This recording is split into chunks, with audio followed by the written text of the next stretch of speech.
Chapter 270. He raised his eyes and stared coldly at Wuxia. Expressionlessly, he flipped the blanket aside and got off the bed. He slowly walked to the window, leaned against the wall, and crossed his arms. Why are you here? Shouldn't you be at home accompanying your fiancé at this time? You're always pestering my mommy, it's so annoying. The moment he opened his mouth, the first word was full of thorns. It pierced through him so coldly that it was painful. Wuxia was not at all surprised by his indifferent and cold tone. This child was too sensitive. He carefully hid his most vulnerable side. Wuxia saw him leaning against the wall as if the huge wall was his only support at this moment. Are you very pleased with yourself? Wuxia looked at him with a raised brow. The little lad pursed his lips tightly. At this moment he was like a little beast that had lost control and no sense of security.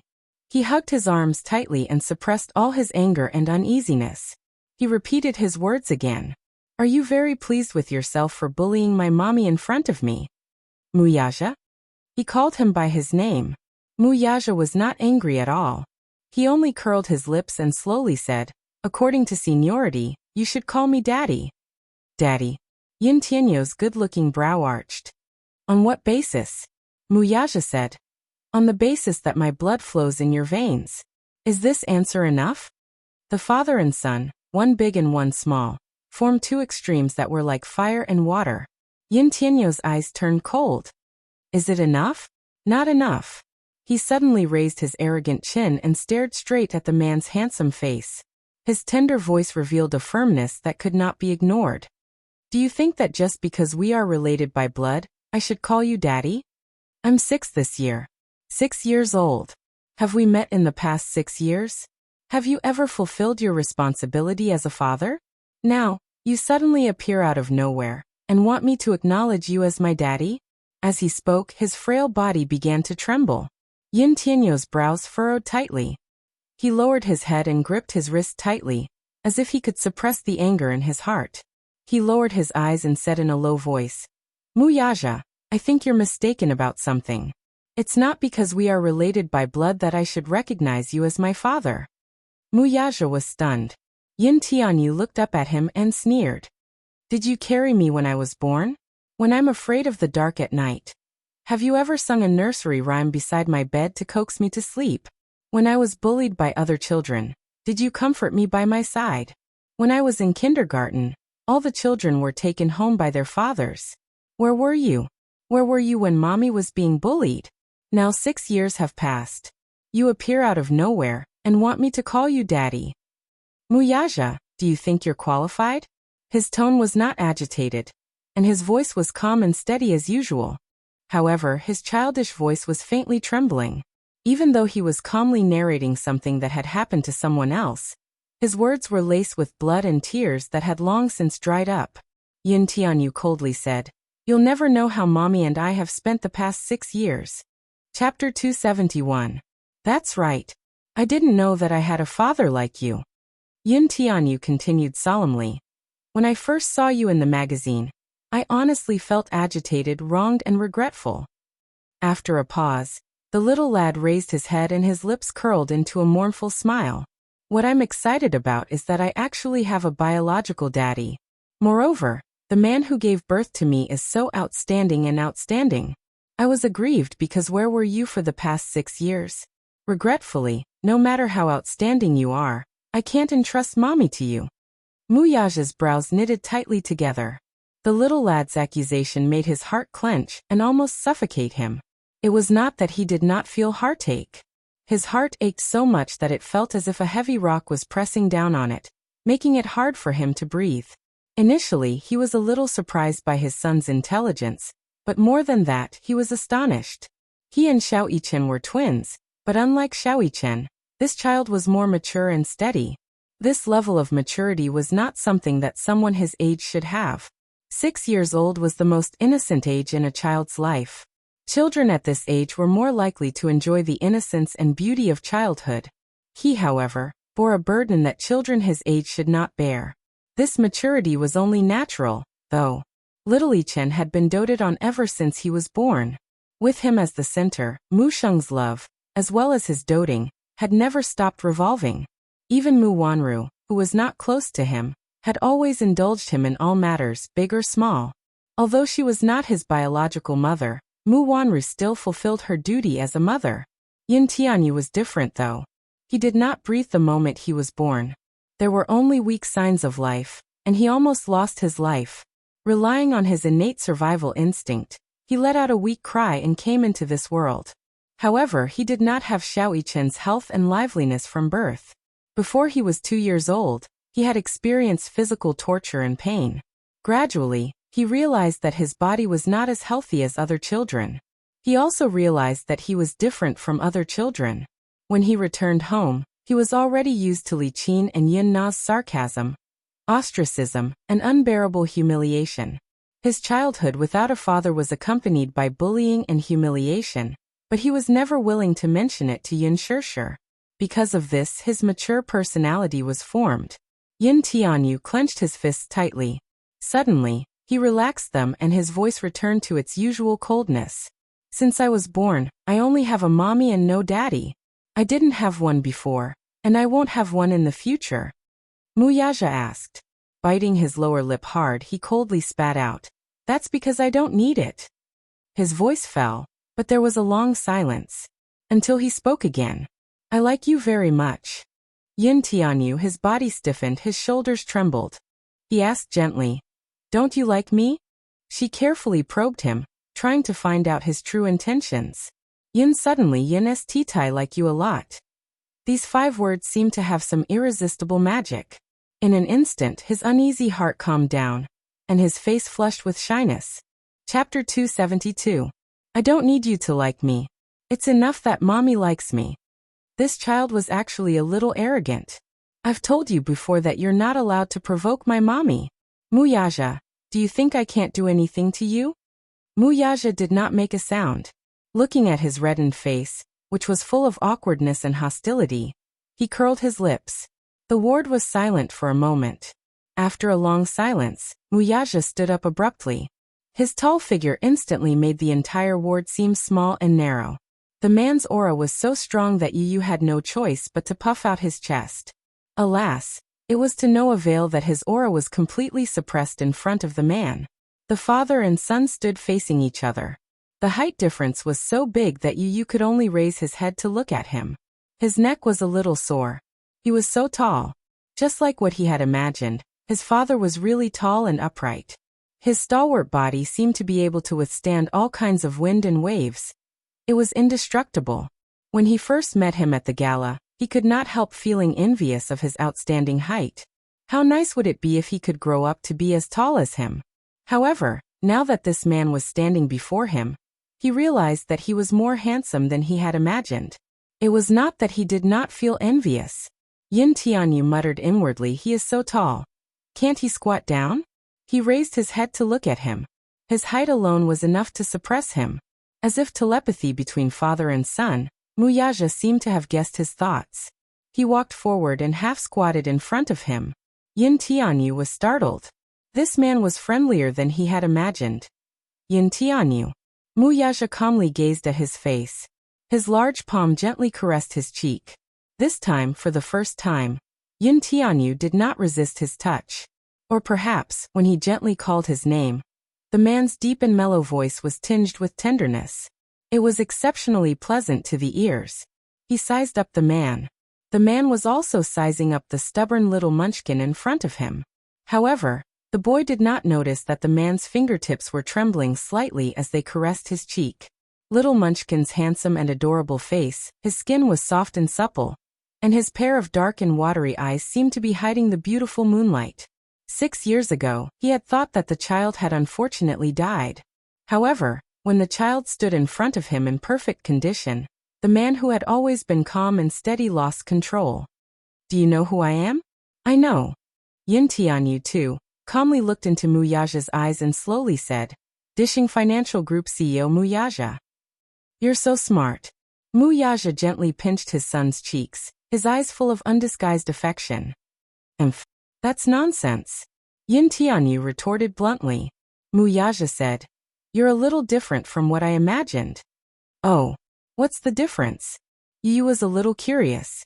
The man frowned slightly and casually said, "You're a little devil and a mommy's boy." Yin Tianyu raised a brow unhappily. "I'm a mommy's boy. What's wrong with that? Is there anything wrong with being a mommy's boy? If a son doesn't dote on his mommy, who will? Can you count on other men?" He seemed to be hinting at something by other men. Chapter 273. Yin Tianyu coldly retorted, "How can you be in pain? Don't you have a fiancé? Wuxia, let me tell you, mommy is a treasure in my heart. If you want to dote on my mommy, it must be legitimate. Or do you treat marriage as child's play? I don't know what mommy is thinking. However, I won't allow a relationship without a proper status." The little guy was still young, yet he knew that he needed a proper status. "Do you think that mommy is a woman you can toy with as you wish?" Yin Tianyu arrogantly crossed his arms, his eyes cold. "As long as I, Yin Tianyu, am around, no one can bully my mommy. You can try if you dare." There was no doubt in his threatening tone that he would not show mercy to those who bullied his mommy. The father-son pair's conversation was more like a negotiation, and it had already reached a boiling point. Wuxia lightly said, "You said that you will protect your mommy. I don't doubt your ability. However, have you ever thought that when you grow up and get married and have children, your mommy will be all alone again? Can you bear to do that?" Yin Tianyu firmly said, "I won't get married and have children. I will accompany my mommy until she grows old. I will stay by her side and never leave her." The little lad's eyes were exceptionally resolute when he said those words. "Don't you wish to have a complete family?" Wuxia pinched his little hand and gently placed it in his palm. His lips curled into a smile. "A daddy, mommy, and an elder brother?" Yin Tianyu coldly withdrew his hand from the man's palm and slowly said, "A complete family isn't enough. If we don't love each other enough, being together will only be painful." Wuxia was stunned. He did not expect this child to know so much. "If my mommy falls in love with a man one day, perhaps I will respect her choice. However, the prerequisite is that this man must love my mommy enough. Although I can't interfere in matters of the heart, it doesn't mean that I can sit back and do nothing. I won't let anyone hurt her." Yu suddenly looked at him and took a step closer to him. She poked his chest with her little finger and asked coldly, "If that's the case, then let me ask you, do you like my mommy?" Her soft fingertips poked at his chest, but she didn't use much strength. Wuxia suddenly fell silent. In fact, even he himself did not know what kind of feelings he had for Yin Shirshir. Like, what is like? In the world of love, he was like a blank piece of paper without any color. He didn't understand feelings, and he didn't know what love was. For as long as he could remember, he was like a marionette. It was only when Xiaoyichen was born, and he looked at the baby's tender face in his swaddling clothes that he vaguely understood his father's feelings for his son. Emotionally, he was clumsy. He doted on and spoiled Xiaoyichen in every possible way. He wanted to give him the best in the world. Now his heart ached for Yu and he loved her to the core. The more he looked at the boy, the harder it was for him to control that distinct and unfamiliar feeling in his heart. Perhaps this was a father's love. This feeling of blood being thicker than water seemed to have seeped into his bones along with his blood. It was very clear. At the same time, he wanted to give him a warm family. In this family there was a father, a mother, and an elder brother. He wanted to make up for the 6 years that this child had been missing. However, when this child poked his heart and questioned him, he was a little lost. Chapter 274. Did he like her? What did it mean to like her? If he had a strong possessiveness toward her, and this was considered as liking her, then he could answer that he liked her. However, he understood that possessiveness and desire did not mean that he liked her. Thus, he was momentarily at a loss regarding this question. Seeing his hesitation, Yu was displeased that he was still hesitating over this question. "You're hesitating for so long. I can tell that you don't like my mommy at all." Yu paused for a moment, his eyes revealing a hint of coldness. "Since you don't like her then, why are you still provoking my mommy?" "You have an older brother," Wuxia suddenly said. Yu was stunned for a long time before replying, "I know." Why did he suddenly mention that child? Yu looked at him in confusion, and did not speak again. At the mention of Xiaoyichen, a doting smile appeared on Wuxia's face. His name is Mui-chan. He's as tall as you. When he stands next to you, even I can't tell who is you and who is him. Yes. Yu Yu's eyes suddenly became a little dazed. He knew that he had an older brother. In fact, he did not reject this older brother. It was just that he subconsciously resisted him. However, hearing Muyaja mention him, he was a little more curious about this older brother of his. Perhaps it's telepathy between brothers? He always mentions to me that he has a younger brother. Muyaja looked at him and smiled. At first, I thought that he was just a child's babble. Now I find it incredible. I can't help but marvel at the wonders of the Creator. As soon as he finished speaking, Yin Tianyo's face was filled with disbelief. At the same time, his eyes could not help but become a little dazed. He dreams of me? Yes. Muyaja said lightly. I want to give him and you a complete family. Yu, are you willing? His thin lips opened and closed as he gently called out her nickname. In an instant, it was as if there was some strange emotion piercing her heart. Caught off guard, an inexplicable feeling spontaneously arose in her heart. A complete home. A home where he had a father, a mother, and perhaps a brother who loved him dearly? In front of him, this man was gently asking for his opinion, asking if he was willing. Willing. His heart longed for it so eagerly. However, when he opened his mouth, he said with an awkward expression, I don't want to. The man's expression did not change. Obviously, he was not surprised by his answer. Not to mention letting a 6-year-old child accept his identity as a father. Even for himself, it took a lot of effort to digest the unexpected news that he had a 6-year-old son. Moreover, the child in front of him was extraordinarily intelligent and had his own opinions. From the conversation, the child's every word was to protect his mother. He did not give him a way out and pressed him step by step in order to test his feelings. Standing in front of him, he did not have the slightest bit of stage fright or fear of strangers. He was calm and decisive. When it came to his mother's happiness, there was no room for subtlety. His thoughts were also very clear between the lines, and his negotiation methods were also exactly the same as his. With just a few words, one could tell that he was a capable person despite his young age. From that sentence, Muyaja, let me tell you, mommy is a treasure in my heart. If you want to dote on my mommy, it must be justified. To the child, the most important condition for his happiness was his mommy's happiness. Chapter 275. Yu said coldly, It's not enough that you like me. My mommy has to like you as well. Muyaja's eyebrows twitched. He was a little impressed by this child's domineering and arrogant attitude. As expected of his son, his every movement was filled with the demeanor of an imperial lord. Yu suddenly smiled. The elegant curve of his lips made him look like a polite little gentleman. Muyaja, you better be clear about one thing. Maybe in your mind, your love is a great gift to other women. But to my mommy, this is just the basics of true love.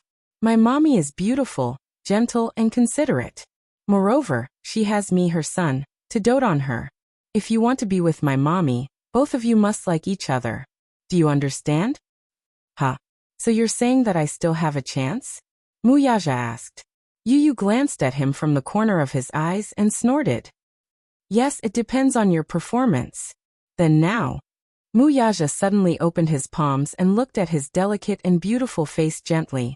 He asked softly, Can I hug you? His gentle and mellow male voice was filled with the love of a loving father. Yu's heart suddenly stopped. His watery eyes widened slightly and his heartbeat slowed down. Thump thump. Seeing that he was hesitating, Muyaja nodded and waited for his response. Hug. Yu hesitantly stuck out the tip of his small tongue and moistened his dry lips. He looked at Muyaja's broad and warm chest with a faint desire in his eyes. No child could resist their father's warm hug. Little Yu was the same. His eyes suddenly felt a little sour and astringent. In his heart, he was a little excited and yearning. When he was young, after kindergarten, he would see children his age running into their father's arms and being hugged by those strong arms. Those images always hurt his eyes. Mommy's hug was soft, but mommy was too weak. When she hugged him, it was always a little uncomfortable. If he could be hugged by daddy, it would be very blissful. Strong arms, warm chest, and strong heartbeat. Sitting on his shoulders, He felt as if he could touch the sky if he reached out. That feeling must be very blissful, right? With a little yearning, Yu could not help but reach out his hand. It was as if his entire body was enchanted with some kind of irresistible magic, and he yearned for his chest. Muyaja's eyes were warm as he held onto his little hand. Yu was Yu's hands. His hands were small hands. Hands should be soft and tender. Although her small hands were small, her 5 fingers were slender and smooth. Her fingernails were clean, and her joints were distinct. They were very beautiful, just like his hands. They were soft in his hands. With a gentle squeeze, he easily wrapped his hands in his palms. Muyaja realized that he liked this son of his very much. He was smart, sensible, considerate, and overly mature. One could not help but feel tender affection for him. Yu suddenly shrank back. His expression was a little awkward. Looking at him, his cheeks were red and a little hot. As if he was afraid that the man would misunderstand, he immediately emphasized his position. I'm letting you hug me because of mommy. Muyaja paused for a moment and smiled. Okay. Chapter 276. But even if I let you hug me, it doesn't mean that I approve of you. It still depends on your performance. Although little Munchkin said no, his face was getting redder and redder. He was obviously a little shy. He looked awkward, but deep down, he was yearning for this hug. Muyaja could tell that he was feeling awkward, but he pretended not to know. He only nodded and said, okay. Just once, just this once. Yu repeated. When the man nodded again, he pursed his lips and took a step closer to the man nervously. One step at a time, and then another, until Muyaja's muscular arms reached under his armpits and hugged him firmly into his embrace. In an instant, Yu's face was burning hot. Muyaja scooped up the little lad, his left arm supporting his little but effortlessly. The child was too skinny. Was it because of malabsorption or malnutrition? Or was it because that stupid woman didn't nourish him properly? Children at this age were still growing, so they should eat more. Yet he was so skinny. This was the similarity between mother and son. But he didn't know that it wasn't that Yunshirsher didn't pay attention to nutrition, but that little Munchkin's body was naturally weak and couldn't absorb enough nutrients. No matter how much he ate, he didn't gain weight. Hugging the little lad, who was as light as a feather, the man lowered his head to look at him. Yu, on the other hand, lowered his head shyly and buried his face in the man's arms. He was afraid that the man would catch a glimpse of his blushing face. What was this feeling? An unfamiliar fatherly love. It was the fatherly love he used to yearn for. His strong arms seemed to be able to hold up the sky. His warm chest seemed to be able to melt the coldest snow in winter. Yu carefully placed his head on his chest. What responded to him was a strong heartbeat. The tip of his nose suddenly felt sour, and a faint blush appeared on it. Unknowingly, his thick eyelashes had become wet. So warm, thump, thump, thump. It was like the sound of a drum. Somehow, listening to the strong heartbeat, he felt an inexplicable sense of security. Unknowingly, he fell asleep just like that. When Yunshirsher returned with the bread and milk, little Munchkin was already fast asleep in Muyaja's arms. When he opened the door, this was the scene that greeted him. She saw Muyaja sitting on the edge of the bed with little Munchkin in his arms. Under the dim light, little Munchkin's face was rosy and his long eyelashes covered his eyes as he slept soundly. Li Hanlin, who was following behind him, also stopped in his tracks. He was afraid that he would wake up the little prince from his sleep. Muyaja heard the sound of footsteps and looked up to see that she had returned. He put a finger to his lips, indicating that she should be careful.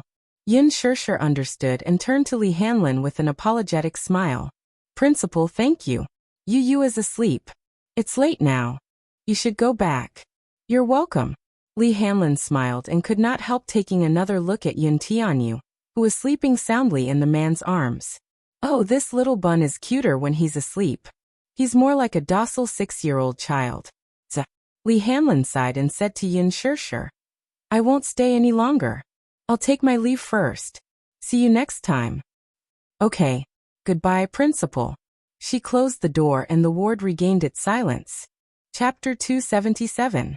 Yunshirsher placed the items on the bedside table and sat down beside him. For a moment, both of them were silent.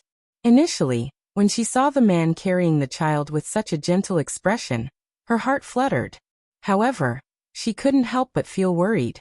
Would this man change his mind after seeing the child? Would he bring the child back to the Mu family? Although this man had tacitly agreed that she could keep the child by her side, he had never said that he would give up the child's custody. The wealthy had always placed great importance on passing down the family line. After all, this child was his flesh and blood. Even if he agreed, would the Mu family behind him agree to it? They probably wouldn't agree to it. Yin Shirshir couldn't help but feel vexed. She was not attentive enough. She should have protected the child well.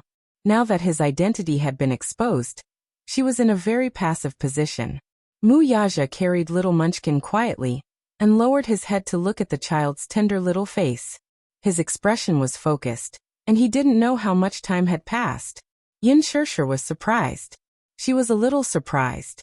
In her impression, this man had always been known to be domineering. When she first met him, he appeared in the dark room with a cold aura. His every move was indisputable, just like a high and mighty overlord who wouldn't allow anyone to resist or defy him. No matter how scared she was, the man didn't care about it at all. When they met again 6 years later, he was still as arrogant as ever. Yes. From the moment he was born with a golden spoon in his mouth. Born as a crown prince, he lived a life of luxury and wealth. He was born arrogant and haughty. However, at this moment, the man in front of her was so quiet and even more patient than she had imagined. What surprised her even more was the way he carried the child. There wasn't a trace of awkwardness. Little Yu could sleep so soundly in his arms. Did he often carry Xiao-Yichen to sleep like this? He must be very experienced. However, with his status, he should have hired a group of servants to take care of the child, right? Or would he do it himself? After a long period of observation, the man suddenly raised his head and looked at her. When their eyes met, Yin Shirshir was slightly shocked and immediately retracted her gaze. There was another long silence. Yin Shirshir looked up at him, but saw that the man was still in the same position, as if his arm would never be sore. That was amazing. When she carried Yu for 2 hours, her arms could not take it anymore. They were sore and painful. Aren't you tired? Mu Yaja raised his eyebrows and shook his head. I'm not tired. How about I hold him for a while? Yin Shirshir said. Mu Yaja gazed at little Munchkin's face and said slowly, no need. I want to hold him for a while longer. Yin Shirshir mumbled. That's amazing. Don't your hands get sore? With a doting expression, Mu Yaja faintly said. Xiao-Yichen always had nightmares when he was young. Every time he woke up, I had to coax him to sleep. Yin Shirshir's heart skipped a beat. When he mentioned Xiao-Yichen, she felt as if there was a warm and sour feeling in her chest. Why do you always have nightmares? Mu Yaja frowned slightly, and there was a hint of confusion in his eyes. I dreamed that someone bullied his younger brother. Yin Shirshir was stunned. What is this dream? I don't know. Mu Yaja narrowed his eyes. Maybe it's the telepathy between the twins? Chapter 278. Just as he finished speaking, a series of footsteps suddenly came from outside the door and stopped at the door of the ward. Knock, knock, knock. There was a knock on the door. Yin Shirshir frowned and walked to the door to open it. Standing outside was her father, who looked weary and worried. She did not know why, but he seemed to have aged 10 years overnight. Startled, Yin Shirshir looked behind him and did not see Li Qin and the rest. Seeing her guarded look, he quickly said, There's no one else. I'm the only one here. Dad. Yin Shirshir looked at him with a complicated expression. She wanted to say something, but no words came out. Helplessness, heartache, guilt, and determination were written all over her face. He saw it all. He really owed this child too much. This time, he came here to sort things out. Shirshir, I'm here to see you. I also want to talk to you about something. Yin Shirshir's lips curled up. Dad, Yu is fine. The doctor said that he's fine now. It's probably an old illness, so he's asleep now. Yin Yeching sighed and said slowly, Don't worry, I'll just take a look. I'll leave after that. Yin Shirshir nodded and opened the door slightly. Yin Yeching walked in and, as if he did not see Mu Yaja standing at the side, walked straight to the bed. At this moment, Yu had been carefully carried to the bed by Muyaja. He was covered with a blanket, looking peaceful and docile. Yun Yecheng sat by the bed and looked at his weak appearance. He wanted to reach out to comfort him, but halfway through, he retracted his hand in annoyance. His face crumbled and was full of pain. I'm not worthy of him calling me Grandpa. Dad. He suddenly stood up and walked to the balcony. He waved at Yun Shishir and called her over for a talk. Yun Shishir immediately went to the balcony and closed the door. The father-daughter pair looked at each other for a long time. After a long silence, Yun Yecheng suddenly burst into tears. You've suffered all these years. It's father's fault for not being able to protect you and letting you suffer so much. As soon as he finished speaking, Yun Shishir's eyes immediately turned red. No one could understand the complicated feelings in her heart at this moment. All these years, Yun Yecheng had always treated her like his own daughter. Even though Li Qin and Yun Na had never accepted her, at least he had fulfilled his responsibility as a father when it came to her food and clothing, no matter how big or small at least. They were not related by blood. More than a decade ago, Yun Yecheng had become infertile due to his illness. Li Qin had always wanted a son, so the two went to the orphanage to adopt a boy. At that time, when he first met her, it was in a dormitory. Yun Yecheng stood by the window and looked at Yun Shishir, who was only 9 years old at that time. She hugged her body and curled up in the corner of the room, trembling. Her eyes were lifeless and her face was ashen. Taking a closer look at her body, it was covered with wounds. His face was green and purple, and his mental state was very poor. For some reason, Yun Yecheng felt a throbbing pain in his heart. This child, be it her facial features or temperament, was very beautiful and pleasant. She looked like a very obedient child with beautiful eyes.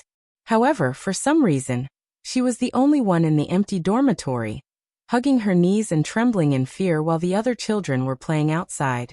She must have been bullied by many children, right? Chapter 279. The teacher behind her looked embarrassed. Back then, Yun Yecheng had a successful career and had some prestige in the area. The teacher kindly reminded him, Mr. Yun, have you taken a liking to this child? None of the teachers or children in the orphanage likes her. She seems to be a little autistic and has some mental issues. She doesn't like to talk and always has a gloomy face. She looks unlucky. Besides, she stole from another girl before, so the children ostracize her. Stole? Li Qin frowned and immediately said, she can't steal. How can she have such a bad habit? Yecheng, don't waste time. Let's go see the other children. Don't talk. Yun Yecheng stopped her and said to the teacher in dissatisfaction, man is born kind. The child is so young and hasn't formed a good sense of honor and disgrace. Even if she made a mistake, as a teacher, shouldn't you guide her on the right path? Look at her, she's been bullied to this extent. You say that she has some mental issues. How can she not have any? The children around her are bullying her, and the teachers don't care. What can a child like her do? The teacher was embarrassed by his righteous words, and then led Yun Shishir out. Standing in front of Yun Yecheng and looking at the man's incomparably kind face, Yun Shishir was so scared that she shrank into a corner with her lips trembling. I'm not a thief. I'm not a thief. Don't arrest me. Yun Yecheng did not know why, but his heart felt like it was being stabbed by a knife. Even though he knew very well that he was not related to this child by blood, his heart ached so much that he almost could not breathe when he saw her fragile state. Hence, despite Li Qin's repeated objections, he still decided to adopt her. Thinking back, Yun Shishir was still grateful to him. If not for Yun Yecheng's redemption and giving her a second life, she did not even know what would have happened to her during that dark childhood. No matter how Li Qin and Yun Na treated her, she had always been grateful to Yun Yecheng. He was silent for a long time before he slowly said, I've decided to divorce her. We'll go and get the divorce done tomorrow. The her he was referring to was naturally Li Qin. Yun Shishir was surprised to hear that. Divorce? Was her father going to divorce Li Qin? Yun Shishir tried to talk him out of it, while her husband only looked at her quietly. After a while, she decided to tell him what was on her mind. Dad, I support your decision. It's wise to divorce her. I know. When it comes to marriage, we can only persuade them to reconcile, not to divorce. But Li Qin is too greedy. You'll only be a burden if you stay with her.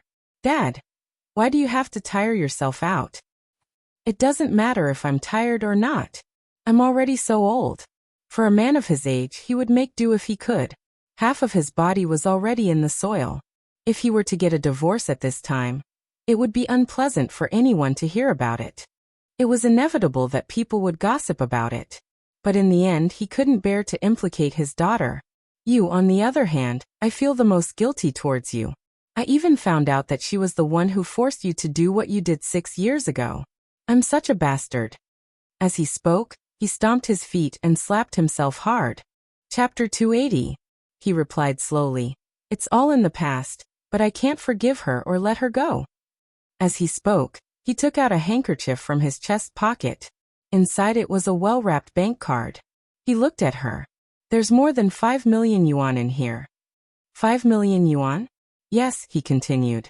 This is the additional remuneration that your previous employer gave you. This was a check for 5 million yuan given to him by Mu Yaja's assistant. He did not touch a single cent and deposited it all into this card. Later on, the money he earned from his part-time job was also deposited into this card. Although it was not much, it was still a token of his sincerity. He saved this money for Yun Shishir's dowry when she got married in the future. He was already old and did not have much capability. He was no longer as spirited as he was when he was young. His monthly salary was about 3,000 yuan. After deducting all his living expenses, he had not touched a single cent in the card for the past few years. He had always kept this card with him. Even Li Qin did not know that there was so much money in it. This was to prevent her from getting greedy when she found out. Even Yun Shishir thought that this sum of money had been used to repay debts back then. When Yun Yeqing came looking for Yun Shishir after Yun Na's accident, he wanted to find an opportunity to discuss this matter with her. He thought that with his daughter's accident, he had no choice but to ask Yun Shishir to withdraw tens of thousands of yuan from the card for urgent needs. He thought that she would agree to it given her gentle and considerate personality. Who knew that he would suddenly find out the truth of what happened 6 years ago? His world had been turned upside down, and he could not accept it for a while. Now that he had made up his mind to divorce Li Qin, this card should be returned to its rightful owner. Although the property prices in the capital are rising day by day, the money in this card is enough to buy a decent house. Although I've divorced that woman, we're still father and daughter. If you're free in the future, you can bring you home to have a meal with me. That's enough. Dad, this money, Yun Yeqing said. This is your money. I didn't tell you earlier because I was afraid that woman would remember it. Daddy was keeping it for you. And now I'm returning it to its rightful owner. With Yu around, you must be living a tight life. Now that Yu was hospitalized, it was time to spend money. This sum of money should be able to solve the problem. Thank you, Dad. Yun Shishir took the bank card and smiled. Dad, you divorced her, but you also said that our father-daughter relationship is still there. You should live with us. I'll take care of you and Yu. Yun Yeqing hesitated. That's not good. It's not like you don't know that woman's character. Greedy for glory and splendor. He had always been used to being extravagant. If I were to stay with you, she would definitely come over and make a fuss again. I'm afraid that you and Yu wouldn't be safe. Now that you're successful, you can't let her drag you down. Yun Yeqing spoke with sincerity. He was truly thinking of the mother-son pair. After all, given Li Qin's character, she would definitely not let the matter rest. Yun Yeqing used that woman to refer to Li Qin. It was clear that he was extremely tired of this failed marriage. Chapter 281. Yun Shishir replied. What's there to be afraid of, Dad? As long as you don't let yourself be blinded by them and see their true colors, I'll be at ease. I'll take care of you in the future. Do you want me to watch you grow old and have no one to depend on? You've raised me since I was young. I'll definitely repay this favor. Repay? It was clear that he owed her so much. Yun Yeqing was both vexed and touched. His lips trembled as he nodded repeatedly. Although Yun Shishir was not his biological daughter, she was more filial than a biological daughter. Although he had given birth to a good-for-nothing ingrate, he was relieved to have such a considerate daughter like Yun Shishir. This time he did not reject her and only said, "Let's talk about it some other time." If I divorce her, she'll definitely not take it lying down. When the time comes, she'll make a fuss about splitting the family assets. You'll definitely be implicated. Splitting the family assets? Yun Shirshir said angrily. Do you still want to split the family assets with that kind of woman? I won't share it with her. Fortunately, I didn't do anything stupid back then. When I bought this house, I registered it under your name. Even if we get divorced, she can forget about getting any benefits. This is an evil creature she created, so she should bear the consequences herself. I, Yin Yeching, have never mistreated her. Even if we get divorced, my conscience will be clear. It's been hard on you. Yin Shirshir was a little stunned. That small 3-bedroom apartment was a second-hand house he bought back then. Yet it was registered under her name? When the father-daughter pair walked out of the balcony, they saw that the ward was filled with nurses. Yun Yeching was stunned when he saw the handsome man standing by the bed. He seemed to have seen him before. At her father's question, Yin Shirshir sized up Muyaja and said guiltily, He, this is my university professor. His surname is Mu. He's so young. Yin Yeching was a little speechless. The man in front of him clearly looked to be in his late 20s. He was handsome and looked very young. The man raised his head. His perfect and exquisite facial features and handsome face made him look like a high and mighty noble. Just one look from him was enough to make one feel intimidated. He was clearly so young, but he looked extremely mature and reserved. His every movement had an extraordinary bearing. In front of him, it made others feel ashamed of their inferiority. Even Yin Yeching could not help feeling uneasy. So, you're Shirshir's university professor. Nice to meet you. You look so young. Muyaja also cooperated and nodded but did not say anything. His attitude was very cold. What's going on? Yin Shirshir was surprised to see that the ward was full of nurses. Change wards, Muyaja said succinctly. Only then did Yin Shirshir recall that the director had previously mentioned that he wanted to change their ward to a special class ward. But why were there so many nurses gathered here? She saw those nurses crowding around the ward's entrance. Their eyes were either stunned or filled with admiration as they sized up Muyaja. Initially, when the inpatient department director informed the young patient in this ward that he wanted to change to a special ward, a few nurses rushed over with the bed. However, as soon as they entered the ward, they saw this handsome man sitting in front of the bed, gently caressing the child's sleeping face. That perfect, godlike side glance instantly killed everyone. Gosh, the family member of a patient in Ward 702 is so handsome. How handsome is he? Chapter 282. For a moment, many nurses who had nothing to do gathered in the ward. The moment they saw Muyaja, everyone's eyes widened. Oh God, he's so handsome and tall. He should be 9 meters tall. He's a whole shoulder taller than me. Oh God. I wonder if he has a girlfriend? Is this child his son? He looks so much like him. Hence, the nurse's eyes darted back and forth between Muyaja and Yin Tianyu. Some were suspicious, some were shocked, some were disappointed, and some were desolate. Is he already married? Oh God. This child should be 6 years old. Sigh. It's hopeless. A group of people whispered among themselves. Although their voices were not loud, they still disturbed the little lad, who was sleeping soundly on the bed. Yuyu's brows furrowed slightly. Smacking his lips, he seemed to be really disturbed and kicked the blanket in dissatisfaction. Seeing that he was disturbed, Muyaja's face instantly turned frosty. Seeing this, Yin Shirshir's heart ached a little. She walked over to the nurses and said, I'm sorry. Please keep your voices down. Don't crowd around the ward door, lest you wake the child. Seeing Yin Shirshir blocking her way, an intern nurse pushed her to the side in dissatisfaction. Io, it's almost dawn now. The nurse on duty will be here soon to take his blood pressure. Besides, aren't you guys changing wards? Isn't it good that he's awake now? That's right. Some parents these days spoil their children too much.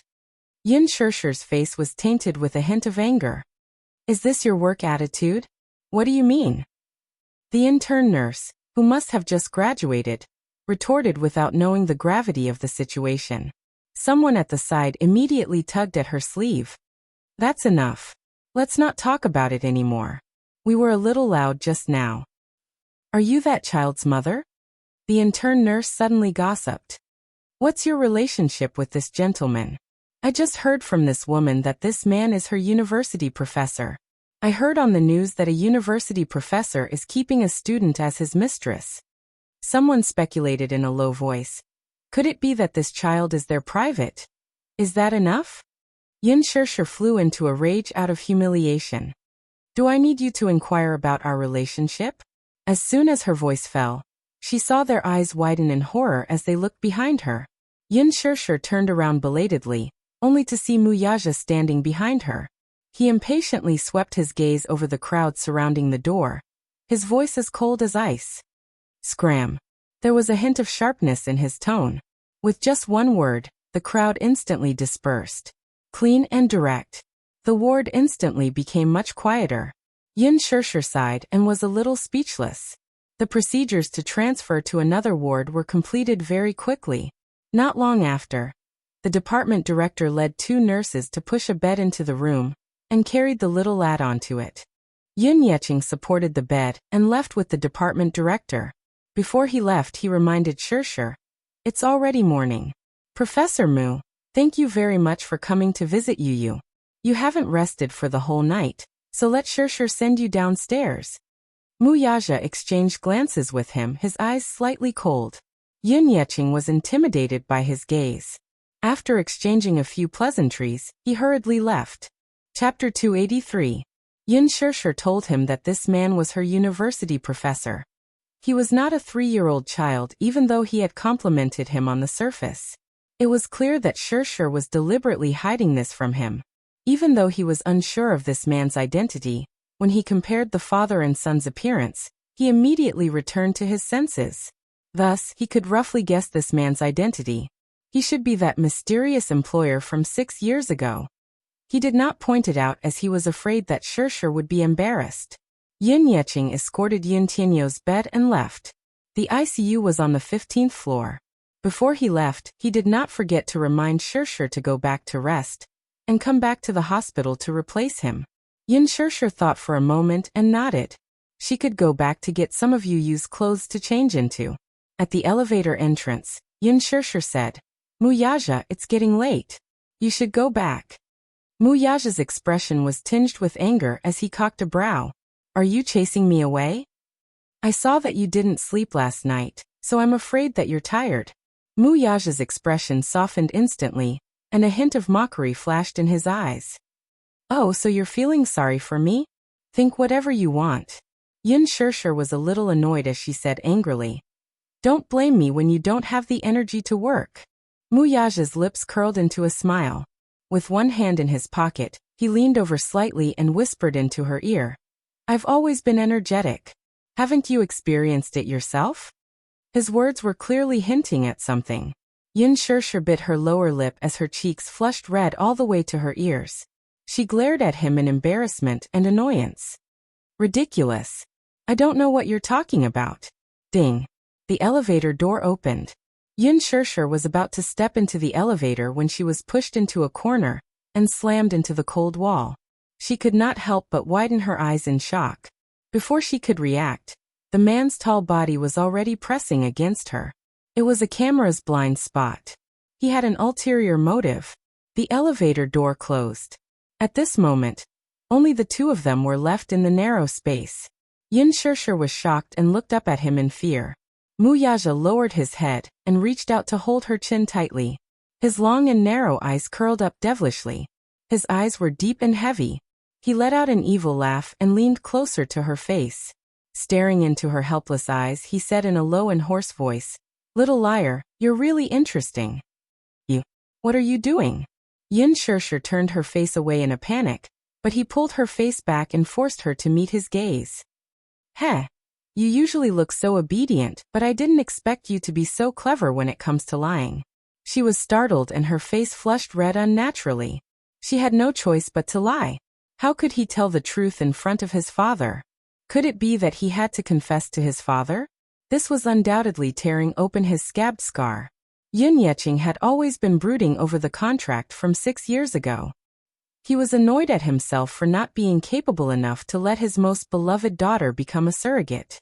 If she were to say this, her father would definitely be in a tight spot without a doubt.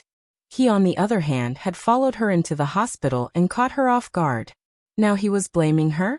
Yin Shirshir averted her eyes and did not look at him. She pursed her lips as if she were sulking, but in the man's eyes, she looked a little childish and adorable. Professor? Heh. Chapter 284. Little thing. Why don't you tell me what I've taught you? As he said that, he reached out and rubbed her chest heavily. He lowered his head and bit her lips, the tip of his tongue rubbing against her lips as he smiled devilishly. Is it this? He didn't teach her anything good, but he did teach her a lot of things that she shouldn't have learned. Yin Shirshir exclaimed and slapped his hand away forcefully. Her eyes were filled with anger. You. What are you doing? This was an elevator. It could stop at any time and people could come in. How could he be so brazen in the elevator? Didn't he know how to restrain himself? As she thought about it, Yin Shirshir felt ashamed and indignant. Her phone rang at the right time. She heaved a sigh of relief and hoped that the man would pick up the phone so that she could escape this disaster. However, Wuxia didn't seem to have any intention of letting her off. He even ignored the loud ringtone and took a step closer to her. His slender fingers brushed her face gently as he narrowed his eyes and carefully studied her face. Suddenly he sighed softly. What a seductive face. Look at those innocent and pure eyes with a hint of coquettishness. One look was enough to seduce one's soul. Wuxia lowered his head and lightly pecked the corner of her lips with an ambiguous smile. Has anyone ever told you that you look like a vixen? Yin Shirshir turned her head away, ignoring the man's provocation. He suddenly lowered his head and two warm breasts covered her. His large palm rubbed her waist unceremoniously and pinched it hard, causing her to groan in pain. Her lips and teeth were filled with his mellow scent, and there seemed to be a strong smell of smoke. His hot lips and tongue stole her breath and entered the gap between her lips. He gently nibbled on her small tongue and greedily sucked on it. She dodged uneasily and looked at the slightly darkened eyes. She raised her head and looked at the jumping floor numbers. She angrily pushed him away. This man.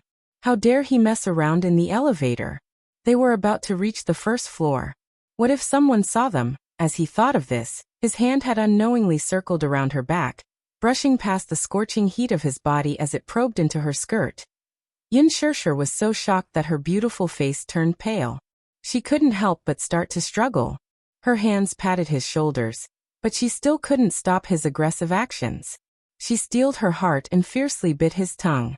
Amidst the dull pain, the two lips parted. Yin Shirshir wiped her lips and glared at him. Wuxia, don't go too far. When he hugged you just now, the tender look on his face made her heart throb a little, and her impression of him changed. Who would have thought that at this moment, he would reveal his true colors? Wuxia's face froze for a second. Then he raised his eyebrows dangerously and a trace of coldness appeared in his eyes. This woman actually bit him again? It was somewhat inconceivable, but more than that, he found it interesting. The girl in front of him, who clearly looked weak and fragile, was resisting him again and again. It seemed that no matter how docile a cat was, once it started to scratch, it would be quite fierce. One had to know that with his status and identity, many women would flock to him like a flock of ducks. They would even lower themselves to cater to him. However, this woman was extremely unwilling, and it ignited his desire to conquer her. Well, it was good that he spent more effort to train her. What he really enjoyed was the process of conquering. Chapter 285. The man's eyes were too scary. She simply lowered her head and stopped looking at him. In this suffocating panic, the elevator door slowly opened with a ding sound. Yin Shirshir lifted her head as if she had been granted amnesty, but when she saw the woman standing outside the elevator, her heart plummeted. Her breath caught in her throat as she subconsciously pushed the man away and awkwardly tugged at the corner of her lips. Auntie. Yin Shirshir was a little embarrassed. Her heart was in a mess. She didn't know how much she had seen in the elevator just now. She nervously intertwined her fingers and walked out of the elevator uneasily. She subconsciously looked at Wuxia. Unexpectedly, the man evilly wiped his lips and looked at her deeply. He whispered in her ear, "I'll wait for you outside." Then he turned around and took out his phone to see the missed calls displayed on the screen. He then walked away. Yin Shirshir was stunned. This man actually left just like that, leaving a mess for her to deal with? Yin Shirshir was hesitating about what excuse to make up when she saw Yin Lingru looking at Mu Yaja in surprise. Yin Lingru said in surprise, "Shirshir, what were you doing just now?" Of course, she didn't see wrong. The moment the elevator door opened, her niece, who had always been well-behaved, was intimately close to that man. Boyfriend? That man just now was obviously a business elite who had stepped into society. She suddenly felt a little strange in her heart, and secretly wondered what kind of ambiguous relationship they were having. Yin Shirshir was stunned. For a moment, she didn't know how to explain. Her face flushed red and her head hung low. Yin Lingru saw her guilty look and became even more suspicious. "Shirshir, don't tell me you're dating someone?" "No." Yin Shirshir denied it immediately. Yin Lingru pressed on. "Then who is that man? What were you doing in the elevator just now?" I. Yin Shirshir bit her lip and stuttered as she tried to explain. However, she couldn't tell the truth. Pursing her lips, she said, He's my university professor." University professor? A professor hugging his student in an elevator. Yin Lingru was even more confused. She stared straight at her. There was no doubt that the child in front of her was lying. Yin Shirshir had been obedient since she was a child, so she wasn't good at lying. Yin Lingru could tell that she was lying from her flustered eyes. "Shirshir, I didn't expect you to learn how to lie after entering society. English teacher? You can lie to your father, but you can lie to me. Is he really your university professor? Don't lie to me." Faced with Yin Lingru's aggression, Yin Shirshir could not back down. She gritted her teeth and insisted. "He is my university professor. He came to the hospital to visit you today. Are you still not going to tell me the truth?" Yin Lingru's voice was very deep. She seemed to be angry. Suddenly, she thought of something and asked coldly, "I heard from your father that you haven't been home for a few days. Where have you been these few days?" She paused and asked suspiciously, "Did you fool around with that man? Shirshir, tell me, did you learn something bad and do something shameful?" Chapter 286. "Auntie, I have something to do now, so I'll leave first. I'll explain it to you next time." With that, she turned around and fled in a panic. Yin Lingru narrowed her eyes and frowned, her gaze sharp. This girl's words sounded suspicious no matter how she listened to them. However, she wasn't her child, so even if she did something out of line, she wouldn't mind. As long as she didn't bring shame to her family, it would be fine. She couldn't afford to lose face. With that thought, she stepped into the lift. Even after running out of the hospital, Yin Shirshir's heart still palpitated with fear. It was all because of this vile man who fooled around in the lift. Now that her auntie had seen it, she really didn't know how to smooth things over. A business car was parked by the roadside. The man sat in the car, and seemed to have been waiting for a long time. He had already ordered his assistant to drive the sports car back. Yin Shirshir walked over gloomily. The chauffeur opened the car door for her, but she didn't get into the car. Mu Yaja sat elegantly in the back seat with his legs crossed lazily. His eyes were looking straight ahead, and he didn't turn to look at her. His perfect and unruly side profile looked reserved and cold. His eyes were half opened lazily, and his lips were cold. Many times, he was like an arrogant emperor, exuding an aura that made people subconsciously submit to him. Yin Shirshir was a little angry with him. How could this man do as he pleased? Did he not care about the occasion when he was in heat? Sperm rushing to the brain. With that thought, she couldn't help but blurt out what was in her mind. Just as she finished speaking, she reacted and bit her lip. She actually said it out loud. Muyaja glanced at her and his lips curled up playfully. "What did you say?" What did she say? She said that he was a sperm rushing to the brain. But she didn't dare to say it a second time. She sighed, bit her lip, and got into the carriage. Bang! The car door was shut tight. Yin Shirshir looked straight ahead and didn't dare to get too close to him. She leaned against the car door and looked at him carefully out of the corner of her eye. After a long silence, she suddenly said softly, "Please send me home. I'll get some clothes for you." As soon as her voice fell, Her arm was forcefully pulled by the man. Muyaja's long arm scooped her up and easily pulled her into his embrace. Yin Shirshir was startled. She struggled for a moment, and in the blink of an eye, she was already pulled into his embrace. In the spacious carriage, soft music drifted in the air. The man's eyes revealed a playful smile. He lifted his thin lips and said in a low and seductive voice, "Little thing, you haven't answered me. What did you just say?" In other words, there was no way for her to change the topic and dodge the question. Yin Shirshir closed her eyes and ignored her. Muyaja had plenty of ways to make her talk. "Did you just say that he was overwhelmed by lust?" Through her shirt, he pinched the softness in front of her chest. "Like this." Yin Shirshir's body trembled slightly, and her face instantly tensed up.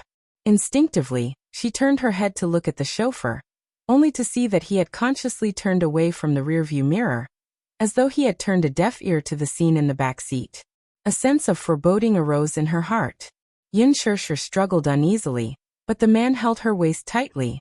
His large palm pressed against her back and pressed her even closer to his chest.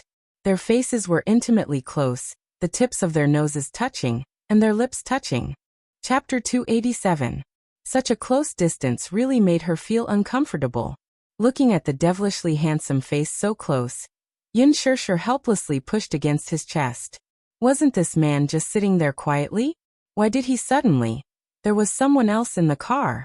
She looked away helplessly, but her chin was tightly gripped by his long fingers, and she was forced to look at his face. Her eyes were narrowed in pain, and they were faintly moist. Her soft red lips were sparkling and translucent, just like a delicious cherry. He fiercely captured her lips and sucked on them. That soft and sweet feeling was even better than what he had imagined. Once he kissed her, he couldn't stop. His body heated up, and he greedily wanted more. He gently traced her cherry lips, and his right hand reached under her clothes, reaching for the beautiful area. He was in high spirits, and he continued what he was doing in the lift. "That's enough. Muyaja." "Not enough. You." Yin Shirshir flew into a rage out of humiliation. She struggled, and her body couldn't help but tremble. Her fair cheeks flushed red shyly, and she looked even more alluring. Muyaja looked at this pleasing scene. He had really misjudged this girl, and he had once compared her to a cat. Now that he thought about it, she was actually a beautiful and flirtatious poppy flower. One couldn't help but sink deeper and deeper, and become addicted to it. Yin Shirshir was quite shocked by this sudden action. They were still in the car, and the chauffeur was still sitting in front. This man actually did such a thing in front of others. She was a little helpless, but more than that, she felt ashamed. She pushed his chest hard, but her weak strength was not worth mentioning to Muyaja. He only used one hand to bind her wrists. "Let go. Let go of me," she panted softly, and glared at him in annoyance. The man was unmoved. He pressed his lips tightly against hers, and he raised his eyebrows. "Isn't this what you want from me?" Yin Shirshir sneered and glanced at him. "What are you talking about? It's so weird." Muyaja's eyes flashed with ridicule. "You're tempting me. Don't you want me to do this?" His tone was devilish. The orchid's breath curled around her neck. He had always been a man who did things his own way. He never liked to restrict himself or suppress himself. However, he didn't really want to do her. With his strong possessiveness, how could he allow his woman to be coveted by other men? However, he felt that this woman's angry look was a little cute and charming. He liked to admire her posture. It was pleasing to the eye. Therefore, he had the intention to tease her. However, Yin Shirshir really thought that this man was going to do her in the car. "You." Yin Shirshir glanced at the chauffeur behind her from the corner of her eye. This man is too pretentious. Seeing that his actions were becoming more and more insatiable, and that his large palm was actually reaching into her clothes, she flew into a rage out of humiliation. Gritting her teeth, she raised her hand. Slap. A crisp sound rang out. The man couldn't help but turn his face sideways. She pushed him away and sat back in her seat. Her face was full of anger. Muyaja's gaze froze, and he was in disbelief. Even the driver, who was sitting in the driver's seat, was stunned. He held his breath. He had seen a lot of stubborn women, But this was the first woman who dared to hit the CEO. So powerful. The driver was in awe of her. Yin Shirshir's beautiful eyes narrowed slightly. She said unhappily, I asked you to stop. Didn't you hear me clearly? Chapter 288. Yin Shirshir was not the least bit intimidated by his deterrence. She met his gaze and coldly said, Chairman Mu, I'll have to trouble you to size up the situation. Unless you're a beast, even if you're in heat, you should pick a place, okay? You may not be embarrassed, but I am. This woman actually compared the president to a beast in heat. Actually, it was no wonder. After all, the president had been suppressing himself for a long time. He did not have a woman by his side, and his so-called fiancée was just a facade. He had been suppressing himself for a long time. The chauffeur could not help but laugh. However, when he caught a glimpse of the man's dangerous gaze through the rearview mirror, he was so frightened that he immediately shut up. Mu Yaja raised his eyebrows, and there was a murderous look in his eyes. Did you say I'm a beast? I said, is there something wrong with your understanding? Yin Shirshir asked mockingly. Did I say you're a beast? What I said just now was that only beasts choose a time and place to be in heat. I wasn't referring to you in particular. Mu Yaja was taken aback by her words. Yin Shirshir's words were impeccable, and he was speechless. This woman was really sharp-tongued. She did not say anything on the surface, but she insinuated that he was a beast. Even if he wanted to refute, there was nothing he could do. Chairman Mu, you're from a noble family. You must have received higher education. Don't you know the basic respect for others? Yin Shirshir said angrily. If you don't know, why don't I teach you another lesson? The man raised his eyebrows unhappily. Are you educating me? The chauffeur could not help but laugh when he heard that. Mu Yaja could not take it anymore. He had nowhere to vent his anger after being snubbed by someone. Old Han. Yes, President. Why are you laughing? Which bastard is laughing? Old Han looked embarrassed. Am I laughing? I'm not laughing. Just now you. Mu Yaja's voice was serene with hidden displeasure. President, I was in a daze just now. I didn't see or hear anything. Old Han was a smart man, and immediately defended himself. Get lost. Mu Yaja said coldly. Old Han wiped the cold sweat on his forehead and quickly turned off the engine. At the same time, he raised the partition in the car to separate the driver's seat from the back seat. The car was closed, and the back seat was an enclosed space, isolated from the rest of the world. What are you doing? Yin Shirshir watched as the chauffeur alighted from the car. From the corner of her eye, she could see the man's gloomy and terrifying expression. She pursed her lips, and felt a little scared. Just now, she couldn't help but stretch out her hand and slap him. Now she was filled with regret. It seemed that she had angered him. She turned to open the car door, but the car was already locked. Without the central control to unlock it, the car door could not be opened. Behind her, Mu Yaja pulled her into his embrace with his long arms and asked coldly, Are you satisfied now? ? Now we are the only ones in the car. There are no outsiders. Yin Shirshir's heart skipped a beat.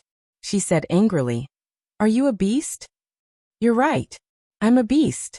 Mu Yaja inched closer to her and sniffed the shower gel on her neck. It was the same scent as his. He felt as if he was poisoned. He was poisoned by this woman, and there was no antidote. It was not enough. It was not enough. He had never desired a woman so much. It was like he was poisoned. No one could cure him. Seeing the man getting closer, Yin Shirshir's body tensed up. She pushed his chest and said angrily, No, I don't like it in the car. Chapter 289. Enough. Before she could finish her sentence, her phone started ringing again as if it was her last resort. Mu Yaja frowned unhappily and picked up the phone. Yin Shirshir glanced at it curiously. The name Mu Wanru was like a needle pricking her eyes. Her heart felt strangely congested. Mu Wanru was this man's fiancé? Just as she was feeling embarrassed and annoyed, she suddenly realized what was going on. Could it be that they didn't have a good relationship? She had never seen a couple in love leave a full name in their contact information on their phones. It was cold and indifferent. There wasn't even a pet name. Those 3 words were cold and emotionless, as if there was no emotion behind them. On second thought, She raised her eyebrows. Simple and clear. That was this man's usual style. Maybe they had a good relationship. Why should she worry about it? But as he thought of this, a sense of shame arose in his heart. She felt that she was a third party. Yin Shirshir suddenly felt very uncomfortable. She wanted to defend herself, but she couldn't. Wasn't that right? What was the difference between her and those women who interfered in other people's marriages? Mu Wanru. Was she the woman she bumped into the other time? Yin Shirshir's gaze deepened. She felt that something was wrong. She didn't know why, but this woman gave her a sense of déjà vu. Her eyes were so familiar. In her dusty memory, it was as if an indelible mark had been engraved. Somehow, it was as if some memory was breaking out of its cocoon. Her head hurt. Muyaja hung up the phone and didn't pick it up. From the corner of his eye, he saw that she was deep in thought. His handsome eyes deepened. Rose Manor. In front of the bright floor-to-ceiling windows, Mu Wanru was in her pajamas. She held her phone tightly. Her expression was distorted due to anger. He wasn't picking up the phone. 3 consecutive calls were cut off. What was going on? She turned around and walked to the dining table. There was a thick stack of newspapers on the table. The headlines of the newspapers were all about Tang Yu having an affair with Huan Yu's top management. The pictures and text were very eye-catching. Mu Wanru picked up one of them and skimmed through it. Looking at the dazzling title, her knuckles stiffened. Alan, you useless piece of trash. He didn't do his job well, and even messed up a small task that was given to him. She trusted him so much, but he couldn't even do such a simple thing? She had thought that she could sit back and wait for Yin Shirshir's scandal to be exposed, but now she had fallen into an irrecoverable situation. At that time, even Huan Yu would not be able to protect her, let alone Lin Fengtian. For a female celebrity, it was a huge scandal to be exposed. She would definitely be banned from the industry. Who knew that the person who was exposed the next day would be Tang Yu? This was strange. Why Tang Yu? Alan assured her again and again that the whole thing had been arranged properly. His subordinates had personally sent Yin Shirshir to the car. How did things turn out like this in the end? Could it be that Yin Shirshir could turn into a living person? This was simply a fantasy. Mu Wanru was angry and frustrated. At the same time, she found it inconceivable. She had an ominous premonition that there was something fishy going on. The servants served breakfast to the table one after another. Mu Xing slowly walked down the stairs with the help of the nanny. Mu Wanru immediately crushed the newspapers and threw them into the trash can. She went up to him with a smile and took the old man from the nanny. Carefully supporting him, she said sweetly, "Grandpa, good morning." Chapter 290. Mu Wanru helped him to sit at the table. Grandpa Mu sat up straight, lifted his chin, and scanned the dining room. Suddenly he asked, "That lad didn't come home last night?" At the mention of this, Mu Wanru looked worried. She said helplessly, "Yes, he didn't come back. I don't know where he went. Maybe he's busy at the office." "The office works at night?" Grandpa Mu sneered, expressing his displeasure. "I think that lad's wings have hardened and his heart has become wild. He doesn't even know how to return home. Wanru, you should discipline him." "Grandpa, how can I discipline him?" Mu Wanru pouted and acted coquettishly. She sat down on the chair beside Mu Sheng and said sadly, "Grandpa, he doesn't listen to my advice at all. Ever since he was young, he didn't listen to anyone other than you. I asked him to come home earlier, but he didn't come back last night. This isn't the first time. He wasn't like this in the past, though." Mu Xing nodded in agreement. This child had always been cold and indifferent. He would never get into trouble outside.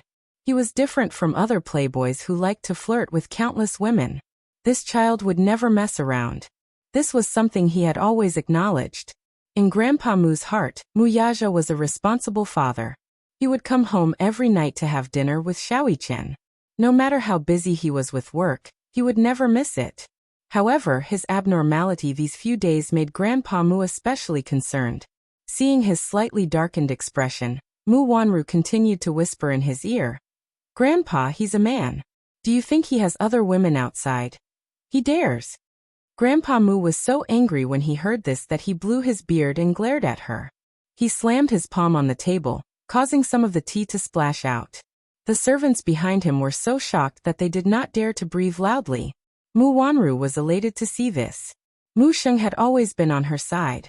This time he must stand up for her. Last, don't worry.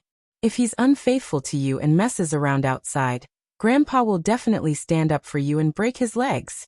Grandpa Mu looked at her lovingly. When he got angry, the cane in his hand hit the ground heavily. Mu Wanru pursed her lips and looked at him pitifully. Grandpa, don't be sad. I won't let him down. With that, he patted the back of her hand affectionately. Rower, don't worry. Seeing that Grandpa Mu was going to stand up for her, she was even happier. So she pretended to be distressed and said, Grandpa, don't do that. If you break his leg, my heart will ache, and so will Grandpa. You spoil him the most. If you don't take care of a man and set some rules for him, his heart will be wild sooner or later. Mu Sheng was quite knowledgeable about this. When he was young, Grandpa Mu was also a playboy. He had married 3 wives, and he had attracted a lot of love affairs. Mu Wanru faintly said, Grandpa, do you still remember the girl who was my surrogate 6 years ago? Yes. Mu Sheng's eyes darkened. That girl was chosen by him. She was very delicate and pretty, with outstanding features and an aura of purity. What was more commendable was that her eyes were very similar to that woman's. Too similar. It was as if she was a carbon copy. Hence, Mu Sheng took a liking to her at first glance. Mu Wanru continued. I think that woman's background is not simple. Chapter 291. Grandpa Mu's eyebrows twitched and he quickly asked, What do you mean? This woman is quite ambitious and scheming. I don't know how she managed to sneak into Huanyi's cocktail party. Not only did she deliberately show off in front of Jia, but she also tried to find opportunities to get close to Xiao Yichen. What do you think? Is she trying to use her son to climb up the social ladder? Mu Wanru's eyes were filled with sadness as she spoke. Xiao Yichen has never been close to me since we were young. I'm worried that she's plotting something to drive a wedge between me and my son. Grandpa, please be reasonable. Don't you think she's too much? Mu Wanru recalled the intimate scene between Yun Shishir and Mu Yaja on the dance floor on the day of the cocktail party. She felt a stab of pain in her heart. An actress? Grandpa Mu snorted coldly. He was a rather old-fashioned person. He had never liked the people in the entertainment industry, especially those female celebrities. He always felt that they were scheming and came from unknown backgrounds. None of them were good people. Among the rich and powerful, the celebrities in the entertainment industry were the ones who were looked down upon the most. Although the celebrities were very popular nowadays, in the eyes of the older generation of aristocrats, they were just mediocre actresses. Since ancient times, there was a saying that a prostitute was heartless and an actor was heartless. Therefore, it was not a prejudice. It was just that the rich and powerful looked down on the people in the entertainment industry. Mu Wanru gritted her teeth and nodded. Yes. I don't know how she managed to sneak into the entertainment industry. Do you think she did it on purpose? If that brat dares to bring an actress with an unknown background into the Mu family, he can try. Grandpa Mu was so angry that his lips were trembling. He knocked on his walking stick and scolded. I can't stand those lowly actresses. Moreover, the contract clearly states that she can't cause any trouble for the child's custody. Otherwise, she'll have to bear the consequences. If she insists, she'll burn herself. Mu Wanru was secretly happy when she heard that. However, she pretended to be helpless and said, But what if she protects her? Grandpa, do you know that some women are born to be seductive? They are born to seduce men. How dare he? Why wouldn't he dare? Mu Wanru pouted and said, He hasn't been home for the past 2 days. He must be with that woman. Grandpa, you have to help me. What? Mu Sheng's eyes widened in fury. I'll teach him a good lesson when he comes back. Or don't be sad. Grandfather will uphold justice for you. Yes. Mu Wanru nodded happily.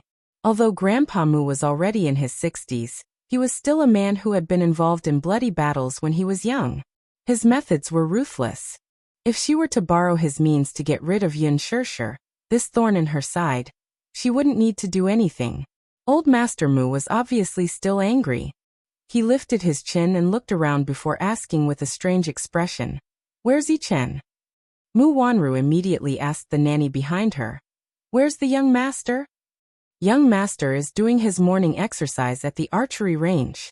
Go call him over for breakfast. Yes. Mu Wanru sat down and carefully reached out to caress the old man's chest. She coquettishly said, Grandpa, don't be angry. Why are you angry over such a slut? Chapter 292. The villa was located in the southwest corner of the mansion. It was a huge indoor shooting range. Mu Yaja had always been willing to invest a lot of effort into Xiao Yichen. When Xiao Yichen had just learned how to walk, Mu Yaja had sent him to the special training camp to observe the soldiers' special training. When he was young, Grandpa Mu had also trained him in the same way. Every summer, he would send him to the special training camp to undergo special training. Under Mu Yaja's influence, Xiao Yichen had developed a strong interest in firearms and combat at a young age. When he was 2 years old and the other children were still learning how to speak, Xiao Yichen was already holding a pacifier in his mouth. He could skillfully assemble and load all kinds of firearms and ammunition. When he was 3 years old, he could even load and shoot skillfully. Even Grandpa Mu could not help but click his tongue in amazement. Children of the same age as Xiao Yichen might still be learning how to speak. Those who were talented liked to draw on white paper, and were still obsessed with interesting toys. However, Xiao Yichen seemed to have inherited Mu Yaja's iron-blooded genes. He did not like to play with words and ink. Instead, he was obsessed with combat and firearms. When he was 5 years old, he officially entered the military camp. Not only did he not complain about the heavy training, but he was also very excited about it. Grandpa Mu was in awe. Not only was this child not inferior to Mu Yaja when he was young, but he had even surpassed him in terms of maturity. The villa was not only equipped with a fencing hall, but it was also equipped with an archery hall, a shooting range, and a combat arena. All of these were prepared for Xiao Yichen. At the same time, in the archery hall, it was quiet. It was so quiet that one could hear a pin drop on the ground. Xiao Yichen was wearing a smart and neat protective suit. He stood upright and held a heavy bow in his hand. He held his breath and focused on aiming at the target 100 meters away. His fingers pulled the bowstring. Swoosh! The arrow that was released from the bowstring seemed to have the power of a thunderbolt. It was like an arrow made of sparks. It was shot in an instant and accurately hit the bullseye. Young master. Behind him, the nanny who had rushed over had been waiting for a long time. Seeing him put down the bow, she said softly, Master and young madam want you to have breakfast. Xiao Yichen acted as if he hadn't heard anything. He turned around with a cold expression, and took off his equipment expressionlessly. Suddenly he thought of something and turned around to ask, Did Daddy come back last night? Young master didn't come back last night. Oh! Xiao Yichen furrowed his brows slightly, and there was a hint of loneliness in his eyes. After a moment of silence, he picked up the towel handed to him by a servant, and wiped the sweat off his face. I'm not going. Tell Grandpa and Mommy that I have no appetite. His cold words revealed that he was somewhat disappointed at the moment. The nanny said with a worried face, Young master, if you don't go eat breakfast, master will be worried. Skipping breakfast isn't good for your health. Then prepare a copy for me and send it to my study. Xiao Yichen said coldly and walked out of the archery range. Behind him, the nanny looked at his cold figure and sighed softly. The father and son were exactly the same in terms of temperament. Chapter 293. When she opened the door, the apartment was cold and empty. Mu Yaja followed behind her. The moment he stepped into the extremely small space, a look of disdain appeared on his face out of displeasure. This apartment was too small. To Yin Shishir and Yu Yu, this apartment was extremely spacious. Compared to the second-hand apartment that Papa Yun had bought previously, this apartment had 2 bedrooms, 1 living room, 1 bedroom, 1 study, and a 10-square-meter living room. It could be said that this apartment was very comfortable for them to live in. However, to Mu Yaja, who was nearly 1.9 meters tall, this place seemed especially cramped. Standing in such a small space with his hands and feet tied, he felt extremely restrained. Yin Shishir rushed into the room and hurriedly prepared a change of clothes for Yu Yu. The material of the hospital gown was coarse, and the child's skin was soft and sensitive. Sleeping in the hospital gown was really unsettling. Although Yu did not mention it, Yin Shirshir was attentive. With one glance, she saw the red rash on his wrist due to his sensitive body. Her heart ached terribly. Although the clothes that she bought for Yu were not expensive, she had specially selected the best quality. Yu had a weak body, so she was very careful about everything, no matter how big or small. During this time, Wuxia had some free time, so he curiously took a look around the small apartment. After entering, there was a bathroom that was as small as a fish tank on the left. Wuxia frowned as he walked in. His head almost bumped into the door frame. It was too small. The space of 7 to 8 square meters was stuffed with an old automatic washing machine, a toilet bowl, and a sink. When he walked in, he accidentally bumped his knee into the washing machine. The man frowned slightly. He was extremely displeased and was even more disgusted. The bathroom was described as smaller than a fish tank, because there was a wall-mounted aquarium outside the living room of the Mu residence. Just the aquarium alone was 5 to 6 meters long, so it was indeed much bigger than this bathroom. A human is inferior to a fish? Wuxia walked into the kitchen again. The first thing he saw was 2 little bare aprons hanging on the barbs. One big and one small. It looked very warm. There was a duty list on the door. He glanced at it. There were 7 days in a week. Yu was responsible for 5 days of meals, and Yin Shirshir was responsible for 3 meals on weekends. The man smiled and could not help but find it interesting. It turned out that this Xiaobao knew how to cook. A 6-year-old child actually knows how to do housework. I wonder how good her skills are. In the south, there were 2 rooms side by side. One of them was a study. Wuxia was a little taken aback when he walked in. There was a fax machine, a printer, a mahogany desk, a high-end computer, and a lock safe on the desk. Other than that, there was a pencil case and a thick stack of blueprints. Everything was neatly organized. What he did not know was that everything in the study was arranged by Yin Shirshir according to Yin Tianyo's blueprints. It looked like a small office. Usually, Yu was the only one taking care of it, and Yin Shirshir never interfered. Wuxia glanced at the blueprints on the table and picked them up curiously. He could not help being stunned when he glanced at them. This thick stack of blueprints was actually a toy blueprint. The drawing was exquisite and meticulous. Be it the design or concept, it was ingenious. Such a design draft was clearly from an excellent and professional designer. Chapter 294. Wuxia? The man raised his head. At the door of the study, Yin Shirshir was carrying a pile of heavy laundry. Seeing the design drawings in his hands, she warned him sternly. Don't touch anything in this study, or else you will be angry. This study was Yu's little world. Usually, Yin Shirshir would come in to clean it, but she would not touch anything in the study. Wuxia put down the drawings and walked out of the study. Looking from the corner of his eye, he strode into the bedroom as if he had discovered a new continent. Yin Shirshir, who was standing at the side, had cold lines on her forehead. This was akin to a wealthy aristocrat visiting a slum. She did not think much of it, though. Carrying the clothes into the bathroom, she planned to wash them while she was here. Wuxia then took a tour of the bedroom. At the entrance, there was a double bed. The light blue bedding and sheets gave off a sense of childlike innocence and warmth. Yu liked the color blue, but she also liked simplicity. Hence, there were not many patterns on the sheets. It was very simple. The bedside table was filled with all kinds of books. He casually picked up a few. There were novels, fables, comic books, and fairy tales. It was as if he had finally found a trace of a child's innocence here. He slowly sat down on the edge of the bed. The scene of Yin Tianyu leaning against the headboard and lazily flipping through the comic books surfaced in his mind. These books were recommended to parents by the school.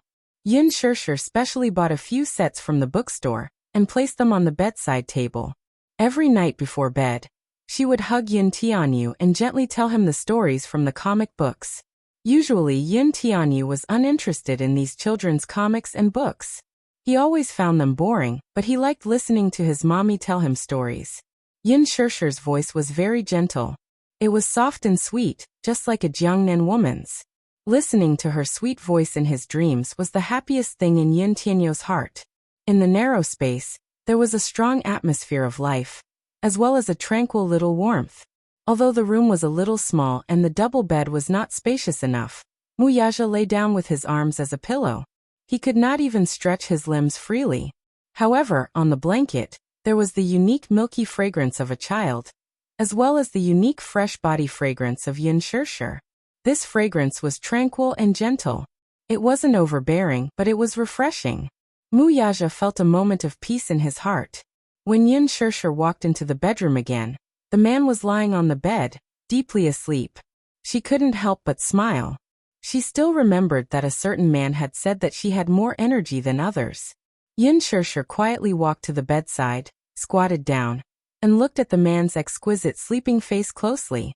The man in deep sleep had his eyes gently closed. The dim light engraved a thin layer of shadow on his angular facial features. His long, narrow eyes and thick, black eyelashes were beautiful and charming. Yin Shirshir raised her eyebrows in surprise. She remembered that when Yu was born, he had a head of thick, black hair. When his eyes were closed, his eyelashes were fine and dense, even thicker than hers. It turned out that he had inherited this man's genes. He had a high nose bridge and a beautiful curve. He was like a sculpture that had been carved with the finest craftsmanship. Chapter 295. Yin Shirshir looked at every inch of his face, and suddenly admitted that this man was very good-looking. Sometimes, it had to be said that the heavens were biased. They gave him all the best things in the world, and were not stingy at all. His monstrous interpretation, his wealth that could rival a country, his inexhaustible wealth, and even gave him a heaven-shocking appearance. He was incomparably handsome and perfect. But it gave him a strange temperament. His mood was unpredictable and his personality was very bad. Perhaps it was the style of the children of aristocratic families, always putting themselves first. If he liked it, he had to get it. If he couldn't get it, he would destroy it and not give it to others. If he didn't like it, he didn't want it. He would never force himself for anyone, and was insufferably arrogant. But he had this kind of capital. While she was lost in thought, the man on the bed suddenly opened his eyes and looked into her eyes. Yin Shirshir was caught off guard and was stunned. In the next second, an arm powerfully wrapped around her waist and pulled her into his embrace. The world in front of her eyes turned upside down, and in an instant, she was pressed down by the man's body. The double bed was not big, and it was hard for it to fit the man's tall body, but the texture was very soft. The bed was slightly sunken and her body sank in. Muyaja's heavy body fell on top of her, and it was hard for her to breathe. Yin Shirshir's cheeks turned red because of his heavy body. "Hey Muyaja, what are you doing?" Muyaja lowered his head and sniffed the gentle fragrance in her hair. His deep voice sounded like orchids in her ears. "Sleeping with my woman." "What?" She thought she had heard wrong. The man kindly reminded her. "I said sleeping with you." Yin Shirshir was a bit defeated by him and angrily said, "Are you a stud horse? Can't you think of something else other than this?" "If I'm a stud horse, are you being planted?" She simply gave up struggling. How could she forget that this man had always been overbearing and aloof? He never cared about other people's feelings. She didn't struggle anymore, nor did she push him. She simply spread out her body and let him do whatever he wanted. She closed her eyes expressionlessly and did not resist at all. She was as quiet as a dead fish. However, the stalemate continued, and neither of them made a move. However, the man on top of her just quietly imprisoned her, and didn't make the next move for a long time. She had some doubts in her heart. She opened her eyes slightly and saw Muyaja looking down at her. His gaze was scrutinizing and sizing her up.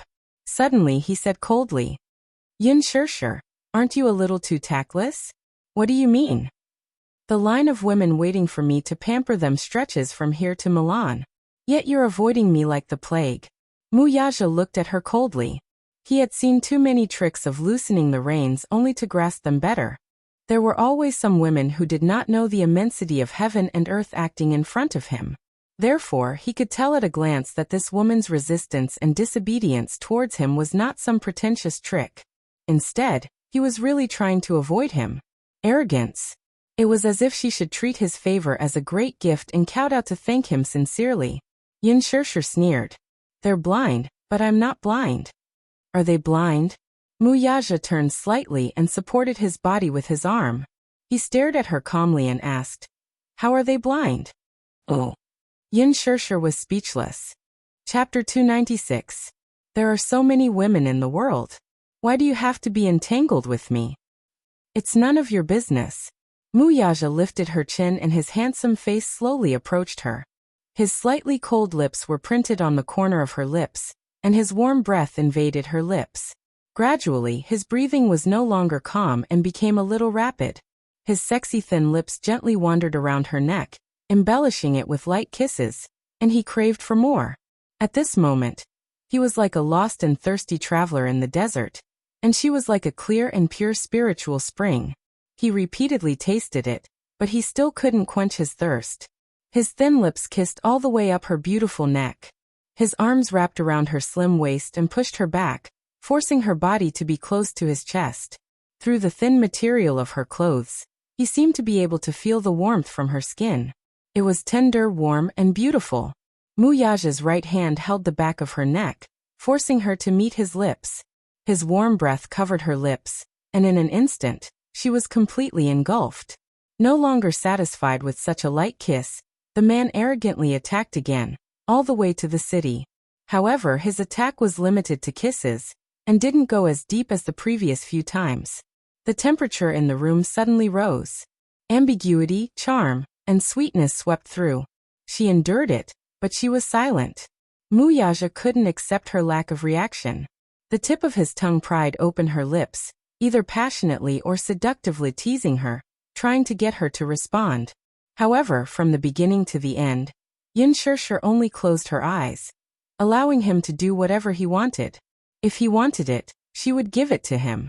It wasn't too complicated. Even if she struggled, it was useless. Instead, it aroused the man's strong desire to conquer. If she opened her body and let him do whatever he wanted, he would definitely feel indifferent and even lose interest in her. At that time, wouldn't she be free? Get rid of this man and return to her own life. As expected, she didn't respond. Muyaja only felt that it was dull, and the kiss came to an abrupt end. Looking up, the man looked at her stubborn and arrogant face and frowned slightly in displeasure. It was very boring. He would rather she struggle and resist. That way, at least he would feel the pleasure of conquering. However, she opened her body and let him do whatever he wanted, and he lost interest. He lowered his head in dissatisfaction and bit her earlobe as a punishment. A sharp pain pierced through her earlobe. She clenched her teeth tightly and did not make a sound. Even if it hurt, there was no response. Do you think you're a dead fish? She didn't know how to respond? Or did she feel that it was too difficult to be with him? Since you want it, I'll give it to you. I'll be obedient. Don't you want me to be obedient? Yin Shirshir retorted sarcastically with a hint of disgust in her eyes. Of his arrogance and his forcefulness. Very of his words. Wasn't hers. Muyaja lowered his head abruptly. His thin lips brushed past her jade-like collarbones and landed on her neck. He sucked on her skin fiercely, his hot breath continuously blowing on her skin. Chapter 297. The woman in the mirror had flushed cheeks and gloomy eyes. On her exposed neck, there was a red, swollen, and ambiguous kiss mark. She was shocked to see it. The glaring mark was like a man's insignia on her body. It was an eyesore. Yin Shirshir was furious. She rubbed her fingertips hard, but the mark only became more red and swollen, making it even more obvious. It was already midsummer, yet he left such an obvious mark on her neck. He was clearly trying to embarrass her. How could this man be so vile? She turned around and gritted her teeth. Muyaja, you're too much. This is punishment. Punishment. Yin Shirshir widened her eyes in disbelief. What a self-righteous man. She turned around and left the room in anger. Muyaja stared at her back view as she left in a huff. His lips curled into a triumphant smile. Yin Shirshir rushed into the kitchen and leaned against the sink. She scooped up a handful of water and splashed it on her burning cheeks, as if this was the only way to cool down her burning skin quickly. She took a wet towel and wiped her cheeks and neck repeatedly. She rubbed it fiercely as if she wanted to wipe off the man's scent and marks on her body. However, after a while she sighed in vain. Why did he have to make things difficult for himself? Was he torturing himself as well? Grumble. A long and weak sound came from her stomach. She was hungry. Biting her lower lip, she opened the fridge gloomily. There were not many ingredients left at home. There were only a few eggs, a piece of beef, and a bundle of dried noodles. Thus, she thought of making some food to fill her stomach, and then rushing to the hospital to replace yin yeching. Her culinary skills were not considered good. When she was in the Yin family, all the household chores were done by her. At that time, she was still studying. Although she had to work daily and was very busy, Yin Yeching's 3 shifts were reversed. Li Qin had never cooked before, so she could not count on Yin Na to do so. Thus, she had to cook all 3 meals at home. After she moved out of the Yin family and stepped into society, she was often overwhelmed with work. Fortunately, Yu was obedient and sensible.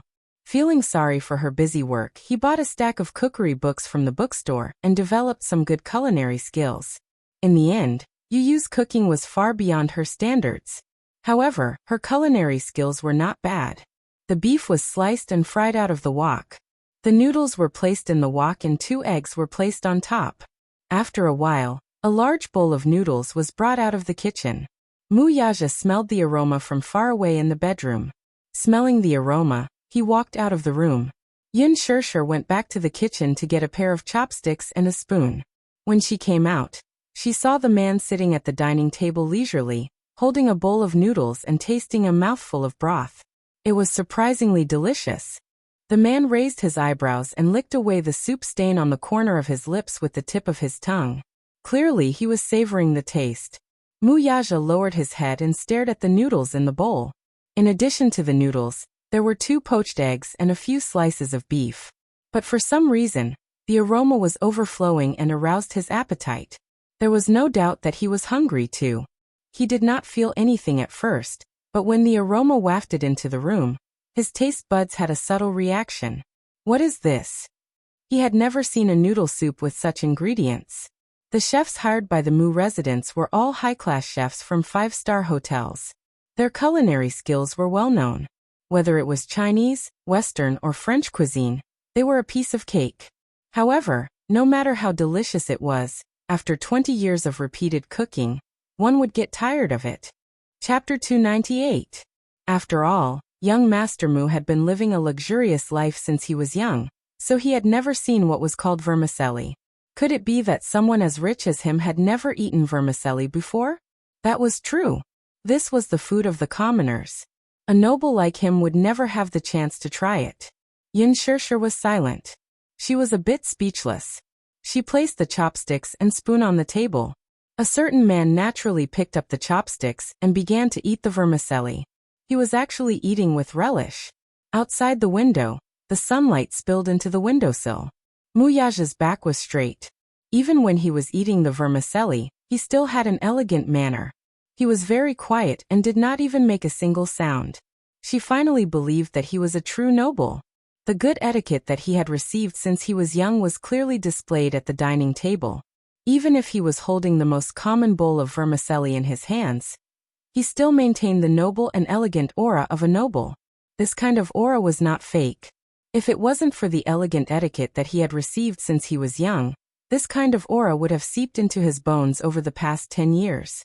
Yin Shirshir helplessly pursed her lips. Seeing that her portion of vermicelli had been snatched away, she could only turn back to make another one.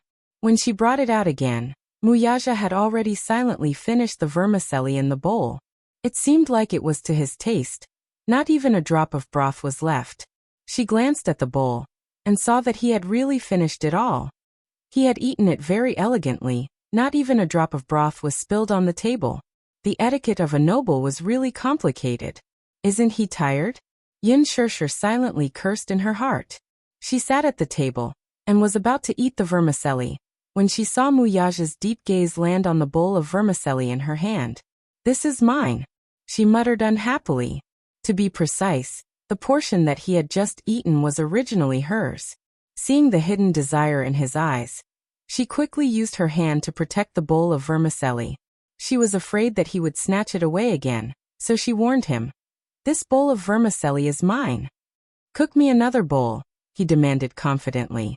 After finishing the bowl of noodles, he still wanted more. Yin Shirshir had obviously underestimated his appetite. He was a man after all, and he hadn't eaten his fill for the entire night. Naturally, he was hungry. Her brows furrowed, and she was speechless. If you want to eat more, go cook it yourself. Muyaja's handsome eyes fixed on her. I won't. No. Serves you right to starve. She was not surprised to see the man's handsome face turn gloomy as she said this. Yin Shirshir was a little pleased with herself. She had been bullied by him so many times. This time, she had finally gotten back at him. Let him watch her eat to her heart's content. You'll be starved to death. Yin Shirshir cursed in her heart with satisfaction. She skillfully picked up the noodles with her chopsticks and slurped a mouthful. Slurp slurp. She didn't eat vermicelli as elegantly as Muyaja. Even when eating, he had to maintain a noble demeanor. He didn't even make a sound when eating vermicelli. If you want to eat vermicelli, you have to slurp it. Yin Shirshir was really hungry, so she was too lazy to care about her demeanor in front of him. She took a big bite and stuffed her mouth full. When eating vermicelli, it was inevitable to make a small sound. Chapter 299. Muyaja frowned a little.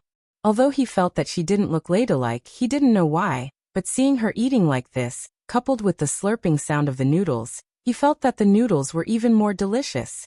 Yin Shirshir was so engrossed in her food that she did not realize that the man sitting opposite her had quietly stood up and silently appeared beside her. He leaned over, grabbed her hand that was holding the chopsticks, and kissed her on the lips. He put the noodles that she had just eaten into his mouth. Muyaja's lips curled into a smile, clearly finding it delicious. Yin Shirshir was stunned. She suddenly wiped her lips with the back of her hand and pushed the bowl of noodles in front of him. After being teased by him, she completely lost her appetite. You eat, I'm not eating anymore. Why are you angry? Who cares about you? Go and eat your clear soup noodles.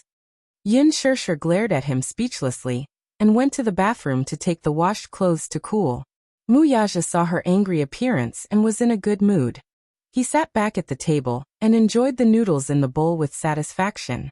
When Yin Shirshir came back from cooling the clothes, there was no one at the table. The sound of the shower came from the shower. From time to time, the man's frustrated curses could be heard. He was sweating a little after eating the noodles. Plus, he was sweating in the hot and stuffy hospital, so he wanted to take a shower. However, there was a problem with the water heater. The water came out intermittently, and it was sometimes cold and sometimes hot. This made a certain young master who had always lived a good life suffer a little. Yin Shirshir's lips twitched. This man really didn't treat her as an outsider. He completely treated this place as his own home. After washing the dishes, there was a knock on the door. Yin Shirshir was suspicious. She opened the door and was shocked by the solemn scene outside. In the narrow corridor, there were 2 rows of men in black suits standing straight. Each of them had a cold expression and didn't smile. The 2 men standing at the front were holding a stack of clean clothes, and walked in as if there was no one around. Just then, the bathroom door opened and Muyaja walked out with a gloomy face. The water heater was hot and cold. At this moment, his face was as black as ink. The man in the suit stood behind him and handed the clothes over. Muyaja was rubbing his wet hair with a towel. His lower body was wrapped in a teddy bear bath towel, and his upper body was bare. His well-defined muscles were stained with water, making him look exceptionally sexy and charming. Yin Shirshir's gaze fell on the teddy bear bath towel, and she held her forehead in annoyance. This bath towel was specially used by Yu. Every time the little fellow finished bathing, he would drape this bath towel over his body. However, when it was used on a man, it was so small that it could only cover half of his body. Hey! Yin Shirshir pointed at the towel on his body. This is Yu's special towel. Muyaja glanced at her unhappily. And? My son is obsessed with cleanliness. Yin Shirshir mocked. Muyaja's lips twitched. He could no longer maintain his elegant bearing. Woman, you let my son live in such a shabby place? Chapter 300. Your so-called lousy place costs a few thousand a month. Young Master Mu, I'm not like you, who is so rich that you can rival a country. This place is already very decent. It's just that the water heater is broken. This man was too much. What did he mean by lousy place?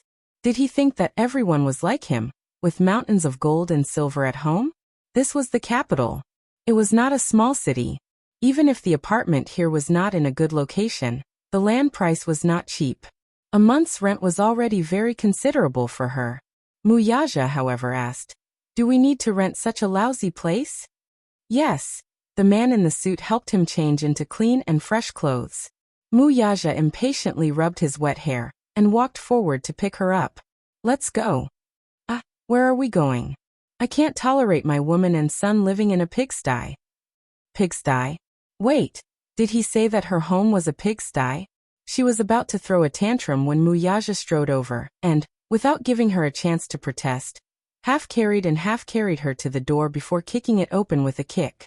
The landlord next door heard the commotion and opened the door, only to see the corridor full of bodyguards. He couldn't help but be stunned. She looked up and saw the tall man who was carrying Yin Shirshir downstairs. She was shocked. She took a closer look and saw that it was Yin Shirshir. She immediately went forward and said, "Hey, by the way, I've been looking for you for the past 2 days. Why haven't you been home? Your rent this month." The apartment Yin Shirshir rented was a property under her name. When the building opened, she bought 2 units. One of them was intended to be her son's future wedding house. However, her son was still in high school. She felt that it was a waste to leave it empty, so she simply renovated it and rented it out. As soon as she finished speaking, Muyaja impatiently refused. "I'm not renting it." "Huh." The landlord was stunned as he watched them leave. Chairman Mu, how about this one? It's 532 square meters, 7 rooms, 3 halls and 5 guards. It has a private garden and a swimming pool. The villa has a total of 5 floors and has a private elevator. At the Xiangtiwok sales office, a sales manager was introducing a luxurious villa to a cold-looking man sitting on the sofa. Muyaja took the brochure from his hand, glanced at it, and lowered his head to ask the woman in his arms for her opinion. "Do you like it?" Yin Shirshir was still in a daze. She shook her head. Seeing her shake her head, Muyaja didn't ask why she didn't like it. Instead, he directly said to the sales manager who was looking at him expectantly, "Change." "Good. Please wait a moment, Chairman Mu." The manager did not have the slightest impatience and respectfully retreated. Yin Shirshir raised her head and looked around. She still felt like she was in a dream. Xiangtiwok was a high-end real estate developed by Dishing Financial Group this year. It catered to high-end customers. The average price of a 500 square meter villa was as high as 80 million yuan. After conversion, the average price was 160,000 yuan per square meter. It was so extravagant that it made people speechless. This real estate had villas, bungalows, and high-end apartments for high-class white-collar workers. It had a retro palace-style Mediterranean style. It was luxurious, dignified, and uniquely elegant. It was one of the most luxurious real estate in the capital. The sales manager did not recognize Muyaja at first. He only thought that he was an ordinary customer, so he did not pay much attention to him. Chapter 301. After all, he was just a sales manager. With such an ordinary status, he had no chance to meet Dishing's CEO in person. Hence, when Muyaja walked into the sales hall with Yin Shirshir in his arms, he treated them as ordinary customers. However, it was not until his assistant introduced them. "Manager Li, this is our boss, the CEO of Dishing Financial Group, Mr. Mu." Only then did he feel greatly surprised. Xiangtiwok was one of Dishing Financial Group's assets, but he could never have imagined that the mysterious CEO Mu was so young. Moreover, he was shockingly handsome. Who was the woman beside him? He had heard that the CEO had a fiancée. Could this be her? On second thought, the manager smiled, but he immediately understood what was going on. His attitude became even more respectful. "CEO Mu, what do you think of this? It's a large, luxurious, and well-furnished garden bungalow. It's 232 square meters, and has a very quiet atmosphere." Muyaja pushed the brochure to Yin Shirshir. "Do you like it?" Yin Shirshir took a look at it and could not help but pick it up. "It's so beautiful." "This beautiful lady, do you like this set?" Seeing that she was finally interested, the sales manager at the side asked with a gentle smile. "I like it, but it's too big. Don't you have a smaller one?" She had originally planned to move to another house. Her father had given her a bank card with a sum of money in it. However, at 200 square meters, it was a little too big. Usually Yu and her father lived together, so it was a little too spacious. The manager smiled embarrassedly. This is already the smallest bungalow. What about the condominium? Yin Shirshir asked again. The manager wiped his sweat and helplessly said, the first phase of the condominium was sold out 5 months after it opened. The second phase is still under development. You don't like it? Yin Shirshir was vexed. I like it. This garden bungalow was her favorite retro palace design. It was elegant and beautiful. It was her dream home. This one then. Muyaja's slender finger pointed at the brochure. Good. Please wait for a moment, Chairman Mu. The manager put away the booklet and was about to leave. Yin Shirshir was so shocked that she stopped him. Wait. Miss, do you have any other orders? The manager asked curiously. Yin Shirshir said, I haven't decided yet. Consider what? Muyaja's face darkened. When he asked her if she liked it, didn't she say yes? Where did all these considerations come from? Yin Shirshir ignored him and asked the manager, how much is this set? The manager was stunned when he heard that. Muyaja frowned. That's not for you to consider. How is it not something I consider? What if I can't afford it? The manager's lips twitched. This girl, wasn't she President Mu's little lover? But it didn't seem like it. Chairman Mu had never been so intimate with a woman before. If she wasn't his lover, why would he specially buy a bungalow to hide his mistress? Shermao Champagne Lake and a huge villa were all under his name. Why would he need to specially buy a bungalow? Woman, are you stupid? Muyaja glanced at her unhappily. I don't need you to buy it for me. I'll buy it myself. Chapter 302.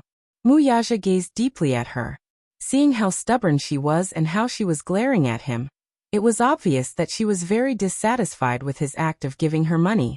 Suddenly he smiled deeply and sank into the sofa casually. He raised his hand lazily and motioned for the manager to quote the price. Hello, this one is 45 million. Yin Shirshir was petrified. Muyaja enjoyed her shocked expression. Seeing that she was stunned for a long time, he couldn't help but mock her. What? Didn't you say that you wanted to buy it yourself? She was speechless. She thought that a villa would cost tens of millions and a garden bungalow wouldn't be that expensive. Yin Shirshir bit her lips and felt depressed. Why aren't you being stubborn anymore? Muyaja asked coldly. He looked up and motioned for the manager to leave immediately. The procedures to get the property certificate weren't complicated. Everything was done so quickly that it was unreasonable. Therefore, when the manager handed the new property certificate to Yin Shirshir, she still couldn't come back to her senses. Muyaja, who was standing at the side, leaned forward slightly to admire her dumbfounded expression. His heart was filled with joy. Are you touched? You don't have to sleep in the slums anymore. Why did you give me this bungalow? Was this man going to use this to sign an unfair contract with her again? Muyaja saw her wary expression and couldn't help but mock her. Do you want me to watch my son sleep in a pigsty? That's not a pigsty. Yin Shirshir emphasized again. Muyaja glanced at her and didn't say anything else. To him, that kind of place was no different from a pigsty. It was small and unsafe. There were dozens of residents living in that building. It might even be more than that. It was difficult to avoid miscellaneous people. In addition, the security was not in place, so anyone could come and go as they pleased. How could he allow his woman and son to live in such a foul place? However, at that moment, the woman in front of him looked stubborn and carefully protected her pitiful self-esteem in front of him. For some reason, he didn't say anything else. He said indifferently, "This is a gift." Yin Shirshir's expression froze. That bowl of noodles as a gift. Yin Shirshir was a little confused. What did he mean? A bowl of clear soup in exchange for a luxurious mansion?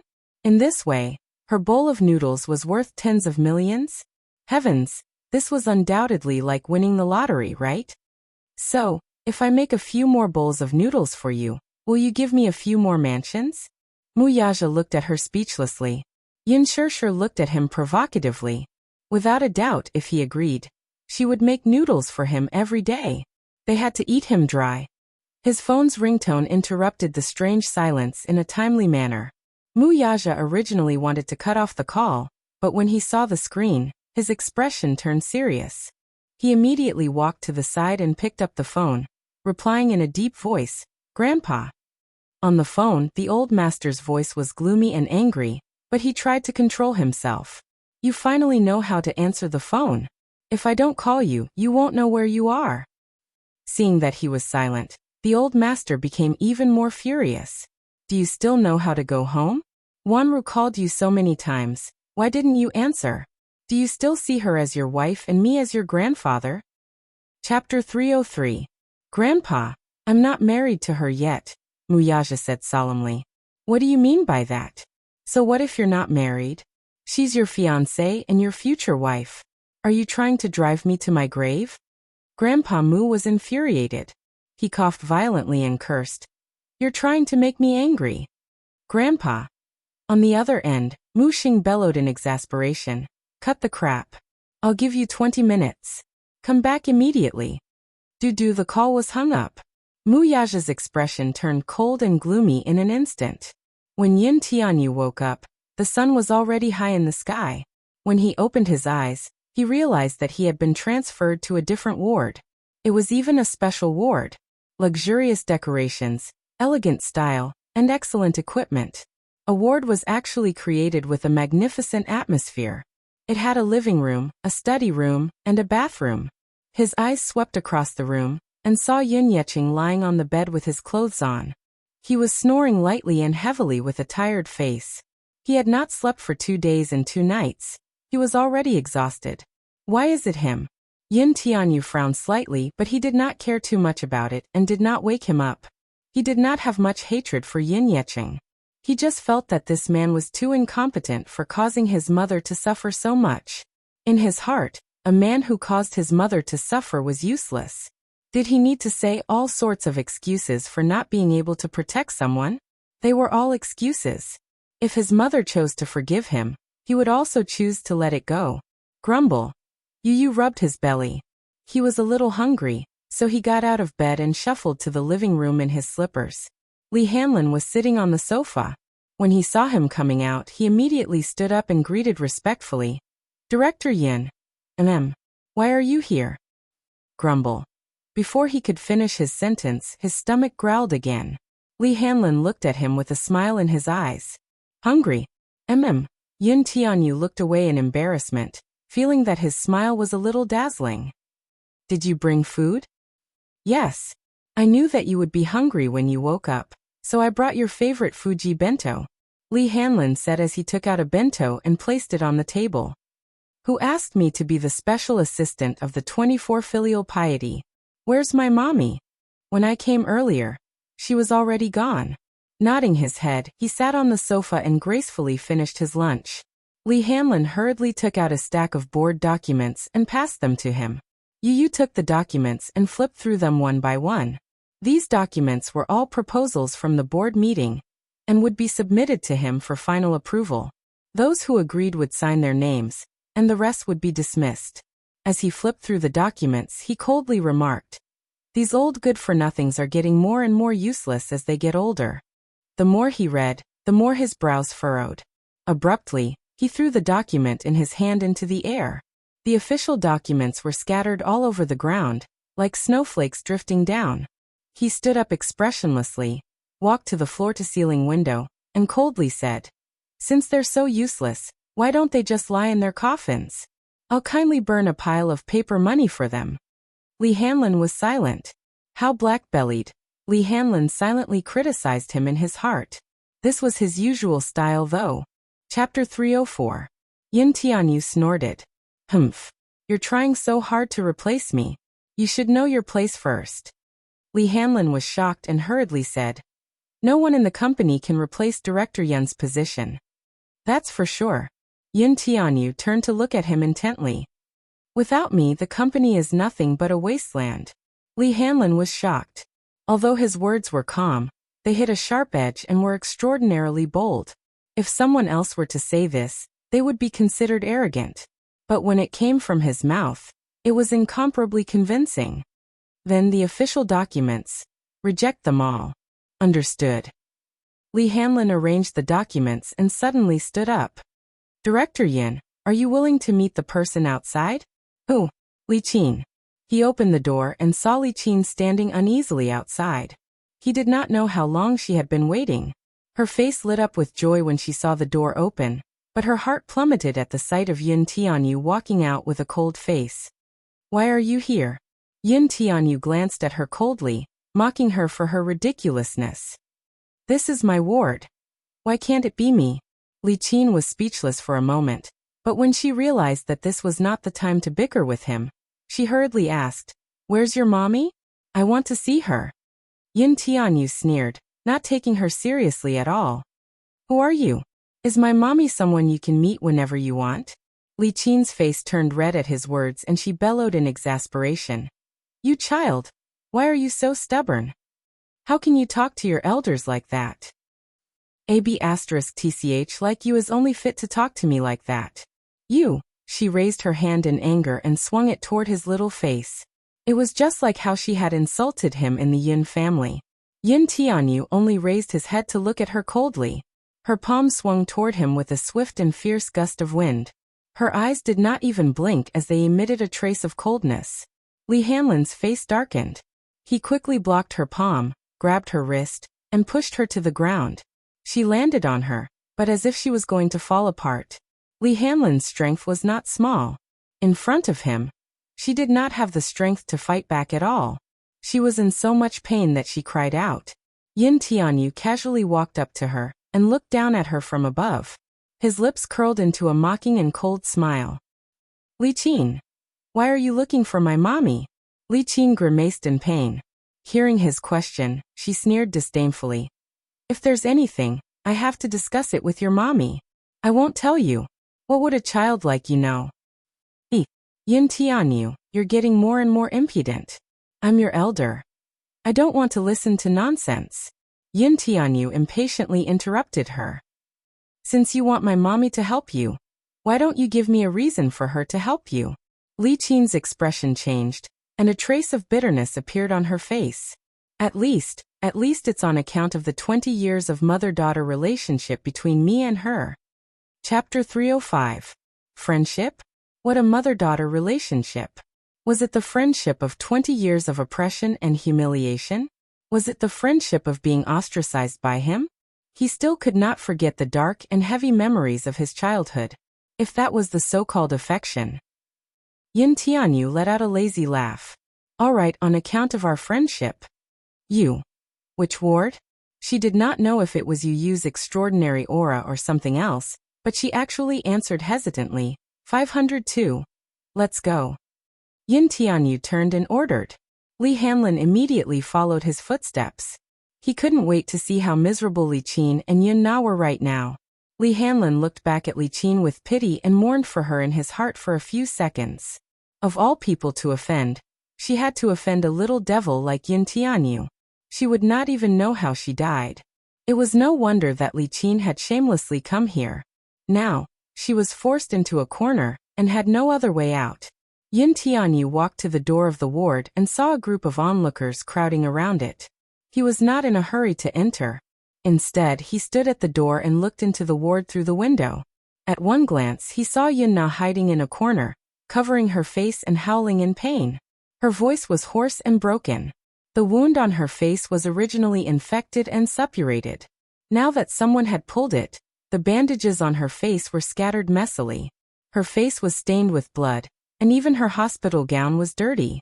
At this moment, Li Dongqiang stood in front of the hospital bed and kicked her body from time to time. He opened his mouth and scolded. I told you to return the money, but you didn't listen to me, did you? Do you really think that I can't do anything to you just because you're hiding in the hospital? B*TC. Brother Chong, I don't have money. I really don't have money. No money? I think you don't want to return it. If you don't want to, I'll take out your photos for others to admire. Who knows, maybe they can be sold for a good price. He suddenly took out a stack of photos in his hand. It was unknown what kind of unsightly content was in the photos. When Yin Na saw it, she immediately turned pale with fright. She immediately knelt down and reached out to snatch it. No. When Li Dongqiang saw her, he got angry and kicked her to the corner of the wall. Yin Na's head slammed into the wall, and blood immediately flowed out of her head. She coughed out a mouthful of blood. How disgusting, muttered Yin Tianyu coldly. Li Qin also rushed over. However, when she stood at the door and saw the messy ward, she froze on the spot and did not dare to step in. She didn't dare. She didn't have the guts. Li Dongqiang was a well-known hooligan in this area. It was not that they had not seen his methods before. He was vicious and merciless. She did not know how he managed to find his way to the hospital. As soon as he stepped into the ward, he threw Yin Na onto the ground with a slap. Li Qin was scared out of her wits by the commotion. Knowing that the debt collectors had come knocking on her door, she hurriedly ran out of the ward, hoping to find Yin Yeqing and Yin Shishir to settle this matter. Both Yin Yeqing and Yin Shishir were rich. If she were to ask them for money and return it, they wouldn't be so heartless as to leave her in the lurch. However, now looking at her daughter, who was in such a miserable state, crying and begging for mercy with a bloody face, she could not move her feet. She was afraid that she would be implicated if she went in. She could not take a beating. Chapter 306. Li Dongqiang was not afraid at all. At this moment he was in public. The other patients and their family members in the ward had already fled the ward in fear. Li Dongqiang was not a busybody. He was only here to find Yin Na to repay the debt he owed. He would not cause trouble for other unrelated people. Li Qin, who was standing at the door, was so frightened that her legs turned to jelly. She was so frightened that she wanted to cry but did not dare to make a sound. She could only hide at the side in panic. Yin Tianyu looked at her coldly. In the face of disaster, the mother-daughter relationship was just this. This was a debt she had caused, so she had to bear it herself. Misfortune came with evil. The wheel of fortune had turned. With that thought in mind, he wanted to leave. However, just as he took a step, he heard Yin Na's anguished screams from the ward. I really don't have money. Brother Chong, my sister has money. She has money. You can ask her for it. I'm her sister, her only sister. She'll definitely help me pay it back. Yin Tianyu stopped in his tracks. The corners of his eyes were instantly dyed with cold anger. His body emitted a dangerous and frightening aura. He turned his head and looked into the ward. Yin Na was crying bitterly as she hugged Li Dongqiang's trouser leg. She seemed to be clutching at the last straw as she said with reddened eyes, My sister has money. You can ask her for it. She'll definitely help me pay it back. She was the one who helped me pay the previous debt. Yin Tianyu was startled and clenched his fists tightly. Mommy helped her pay the debt? When he actually did not know. Yin Na, haven't I made myself clear to you that day? Didn't you make me suffer enough last time? You said that your sister was pure, lovely, and a stunner. You even said that you wanted to give her to me to pay off your debt. What happened in the end, though? Not only was your sister not a virgin, but she also had an illegitimate child. More importantly, she had a sugar daddy behind her. I didn't even touch her, and I was almost killed. Do you think I'll fall for your trick again this time? Find trouble with her? Even if you have the guts, I won't dare to. You should be the one asking. I don't dare to provoke her again. Yin Tianyu's brows knitted tightly, and his face turned pale in an instant. Don't force me, Brother Chong. Yin Na cried helplessly. At that time, I really didn't know what kind of sugar daddy was taking care of her. You didn't know, but now you know. Damn it, I've never seen someone as heartless as you. Your elder sister has always doted on you. That day, I sent someone to ask her to collect the debt. From her tone, it seems like this isn't the first time she's cleaned up your mess. If I hadn't threatened her with her son, she wouldn't have cared about you. Suddenly, a child's tender voice came from the door. When did this happen? Li Dongqiang looked back and saw Yin Tianyu standing at the door with a pale face. His beautiful eyes were as deep and empty as a bottomless abyss. Where did this little baby come from? Li Dongqiang frowned and scolded. You don't need to know who I am. Explain what you said just now. Yin Tianyu was not in the mood to care about his rude words. His tone was gloomy and cold, but his voice was unique to a child's, yet it was tinged with a chilling and dangerous aura. Li Dongqiang was stunned. Although the child in front of him looked no more than 6 or 7 years old, he was shockingly mature. His powerful aura almost overshadowed his sharpness. In front of a little boy, he actually lost the limelight. Chapter 307. What did you say? Why should I explain it to you? Li Dongqiang raised his head to look at the crowd outside the door and demanded fiercely. Whose child ran out? Quickly take him away. The crowd dispersed in fright. Yin Tianyu coldly said, Aren't you here to collect a debt? Explain it clearly, and I'll pay for her. You're just a child. Where did you get the money? I have it. Li Hanlin, who was behind him, stepped forward with a smile. Li Dongqiang was even more confused now. Seeing this, Yin Na seemed to see the light of hope.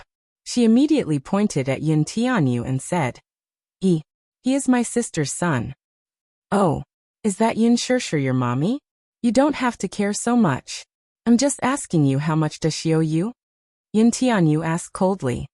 He did not look at Yin Na, as if he was afraid of dirtying his eyes with just one look. 500,000 yuan. Yin Tianyu tilted his head and said in a low voice, agently, yes. Li Hanlin immediately took out a stack of checks from his briefcase, wrote a string of numbers on it, signed it, and flashed it to Li Dongqiang. 1 million yuan. Li Dongqiang's eyes widened. Oh, this child is not simple. Yin Na watched with tears in her eyes until Li Hanlin flashed the amount on the check. Her face lit up with hope, but it was soon followed by disbelief. Who was this man in a suit? One look and one could tell that he was an elite, so why was he so respectful toward Yin Tianyu? Li Qin, who was standing at the door, was also dumbfounded. Who exactly was this man? How could he casually write a check for 1 million yuan? What was more shocking was that this man was submissive and obedient to Yin Tianyu. A child? What was the relationship between these two? Li Qin could not figure it out. Li Dongqiang smiled wickedly and went forward to take the check.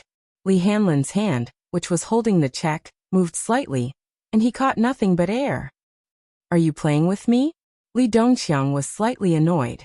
Yin Tianyu expressionlessly said, You haven't explained what you meant by your words earlier. Li Dongqiang smiled and grabbed Yin Na's collar. He patted her bleeding cheek and said, She's your mommy's sister, right? Heh, he took drugs and gambled outside and owed me a huge debt. But this bitch doesn't have any money. I threatened her and told her that I would go to her house to collect the debt. She was scared silly. Guess what she said? Li Dongqiang was a hoodlum, so his words were naturally sinister. His face was ferocious, and he looked like a ruffian. Yin Tianyu hummed and waited for him to continue. She said that she wants to use her sister to repay her debt. Li Dongqiang said slowly. Yin Tianyu's face instantly changed. It was as dark as ink. His pair of bright eyes immediately seemed to be covered by a dark haze, and a thick vicious aura constantly surged in his eyes. Go on, he ordered. Li Dongqiang was stunned. He was a little displeased. A child was talking to him with such a condescending attitude. However, he didn't think too much about it and continued speaking. She said that her older sister was so beautiful and refined. When I heard it, my heart itched. Get to the point. Yin Tianyu was a little impatient. D***men, you little B** starred. Li Dongqiang was furious. Chapter 308. Li Dongqiang swallowed his saliva and could only continue. She made an agreement with me. She would send her lovely sister here to accompany me for a few nights, and that debt would be written off. Hearing this, Yin Tianyu remained silent for a long time.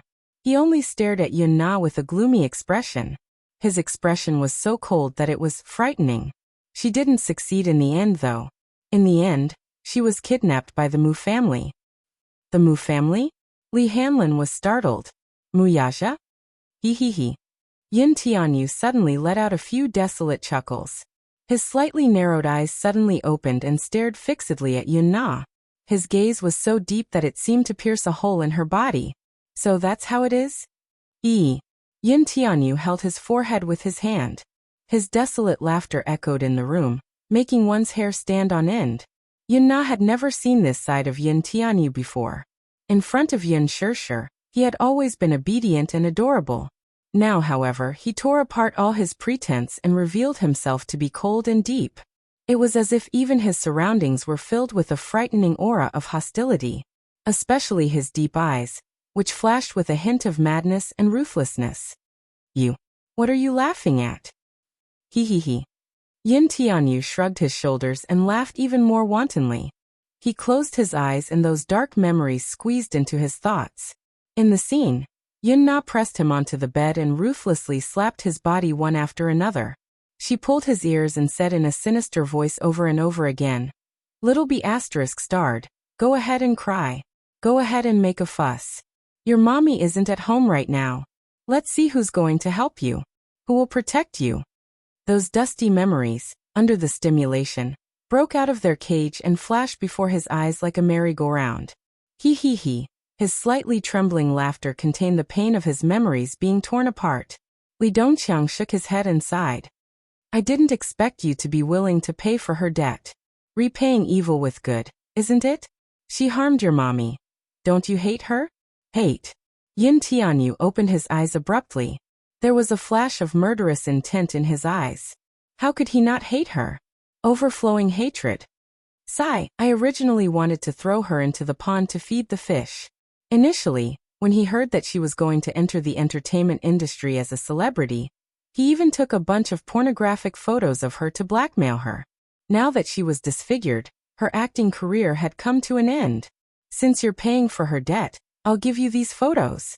Li Dongqiang passed the photo to Yin Tianyu and reached for Li Hanlin's check again. Li Hanlin coldly grabbed his wrist, rendering him unable to move.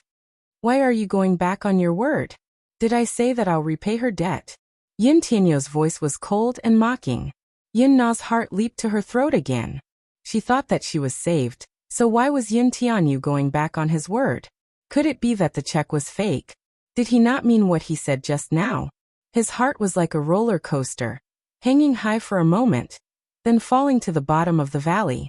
"Then what you said just now?" Yin Tianyu coldly retorted.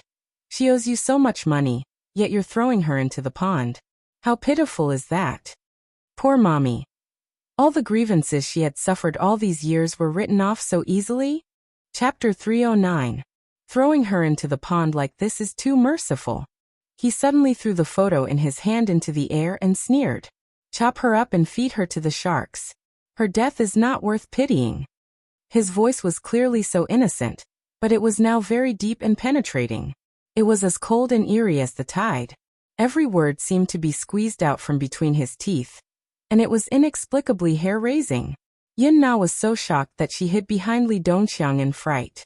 In her heart, Yin Tianyu was no less terrifying than Li Dongqiang, who had been in the underworld for decades. In fact, he might even be more terrifying. Li Qin, who was at the door, was so frightened that she forgot to breathe. At this moment, no one considered that Yin Tianyu was only 6 years old. His words were probably just a child's babble. They only saw the bone-chilling expression on his young face. Cold and hateful, he looked at Yun Na as if she were something filthy. "Little kid, are you joking?" Li Dongqiang laughed awkwardly for a while. How could he be so ruthless at such a young age? It was indeed scary. "Joking," Yin Tianyu said gravely. "My time is precious. Why would I joke with you?" Then Li Dongqiang's throat was dry. He licked his lips. Even he could not help but respect this 6-year-old boy. "You mean, I'll give you the money. You deal with the person. Do you understand?" Li Dongqiang was still in disbelief. He looked suspiciously at Li Hanlin, who was beside him, only to see the latter looking down at the little lad with a frown. His eyes were filled with indescribable heartache and complexity. "Agent Li, you. Li Hanlin suddenly squatted in front of him and held his shoulders with a worried look. "Don't be blinded by hatred."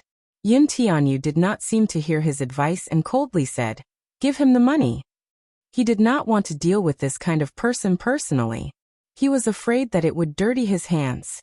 Li Hanlin's expression was complicated. You. I want you to give him money. Do you understand?" Yin Tianyu gripped his wrist with a pale face. His pair of black eyes stared straight ahead. Li Hanlin stared at Li Dongqiang's pale face and frowned. Finally, he stood up and handed the check to Li Dongqiang.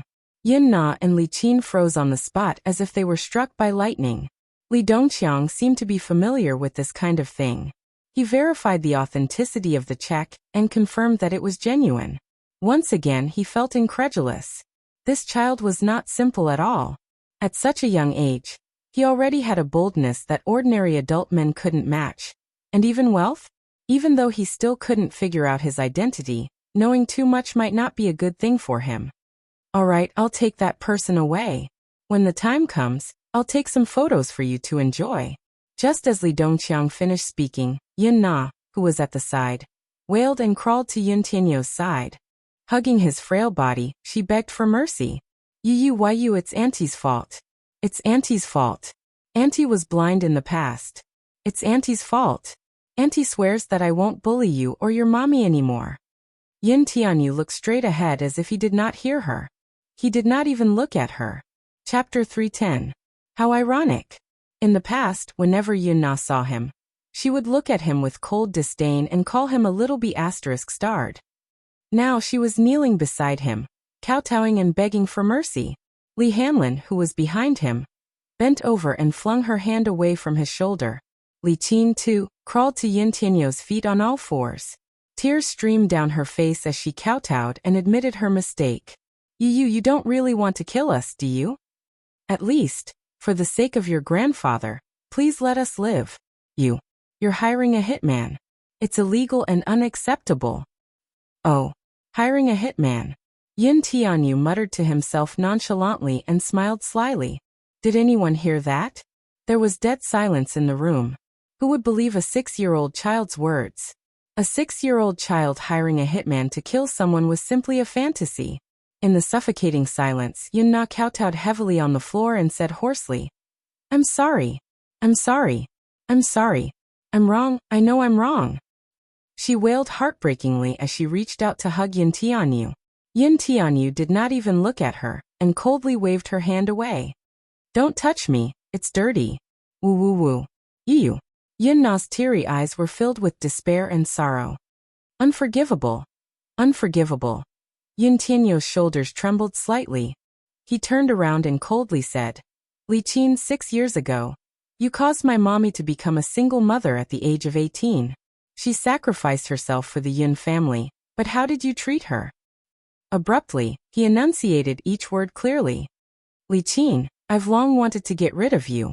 Yun Na sobbed and begged. Give us another chance.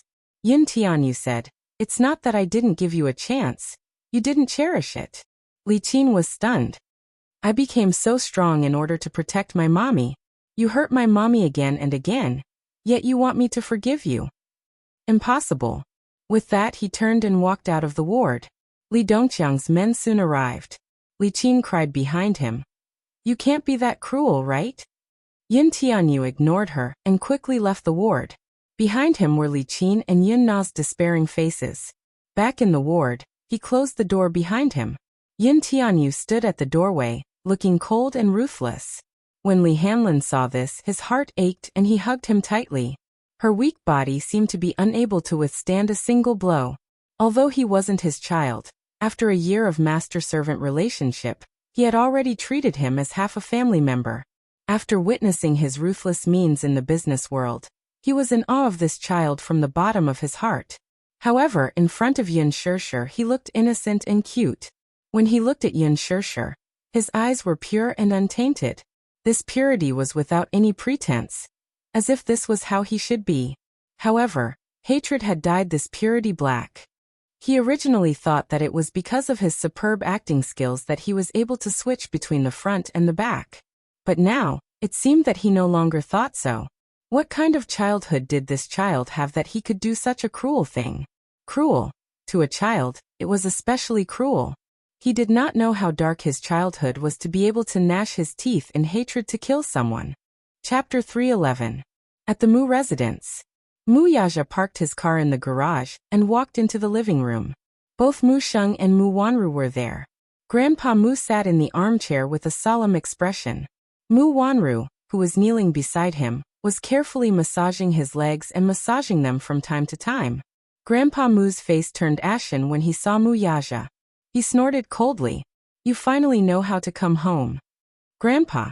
Mu Yaja greeted him. Mu Wanru looked at him. She opened her mouth a few times but did not say anything. Grandpa Mu slammed the table. He was obviously furious. Where have you been for the past 2 days?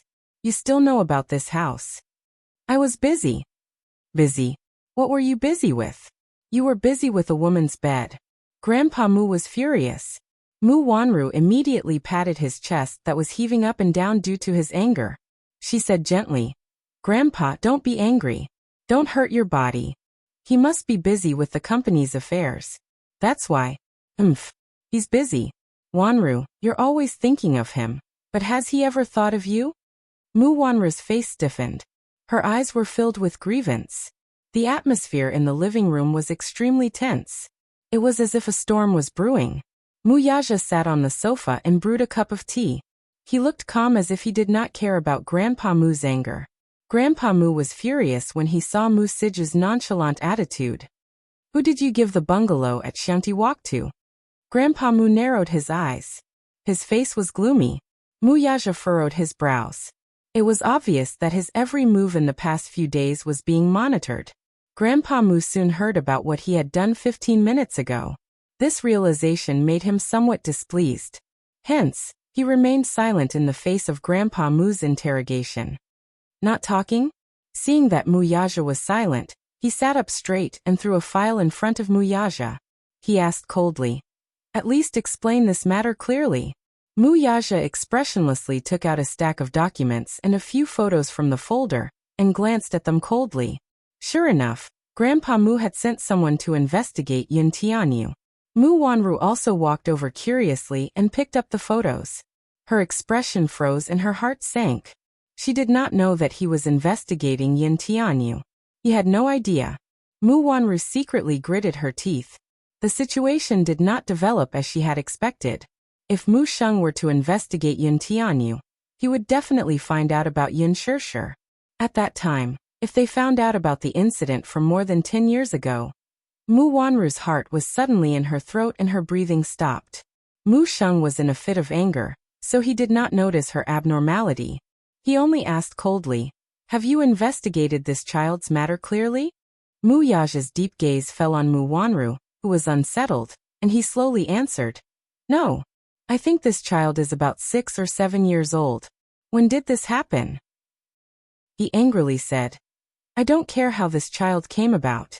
Anyway, the Mu family's bloodline can't be outside. Bring him back. Mu Wanru returned to her senses and quickly said, Grandpa, let's put this matter aside for now. We haven't investigated the matter clearly. Isn't it too hasty to make such a decision? Chapter 312. Mu Wanru's heart skipped a beat when she heard that. Mu Yaja remained silent. Seeing that, Grandpa Mu bellowed, Give me an explanation for this matter as soon as possible. You summoned me back just for this matter? Mu Yaja frowned.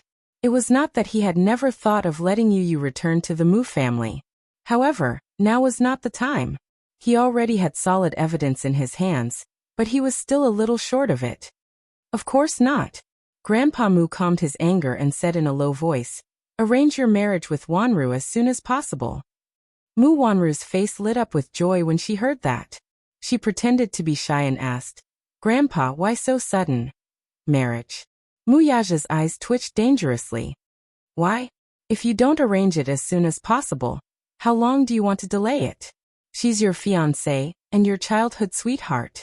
Now that both of you are of age, your marriage naturally can't be delayed any longer. Otherwise, I won't feel at ease even if it's delayed for a moment. Grandpa Mu slammed his walking stick on the floor as he yelled in annoyance.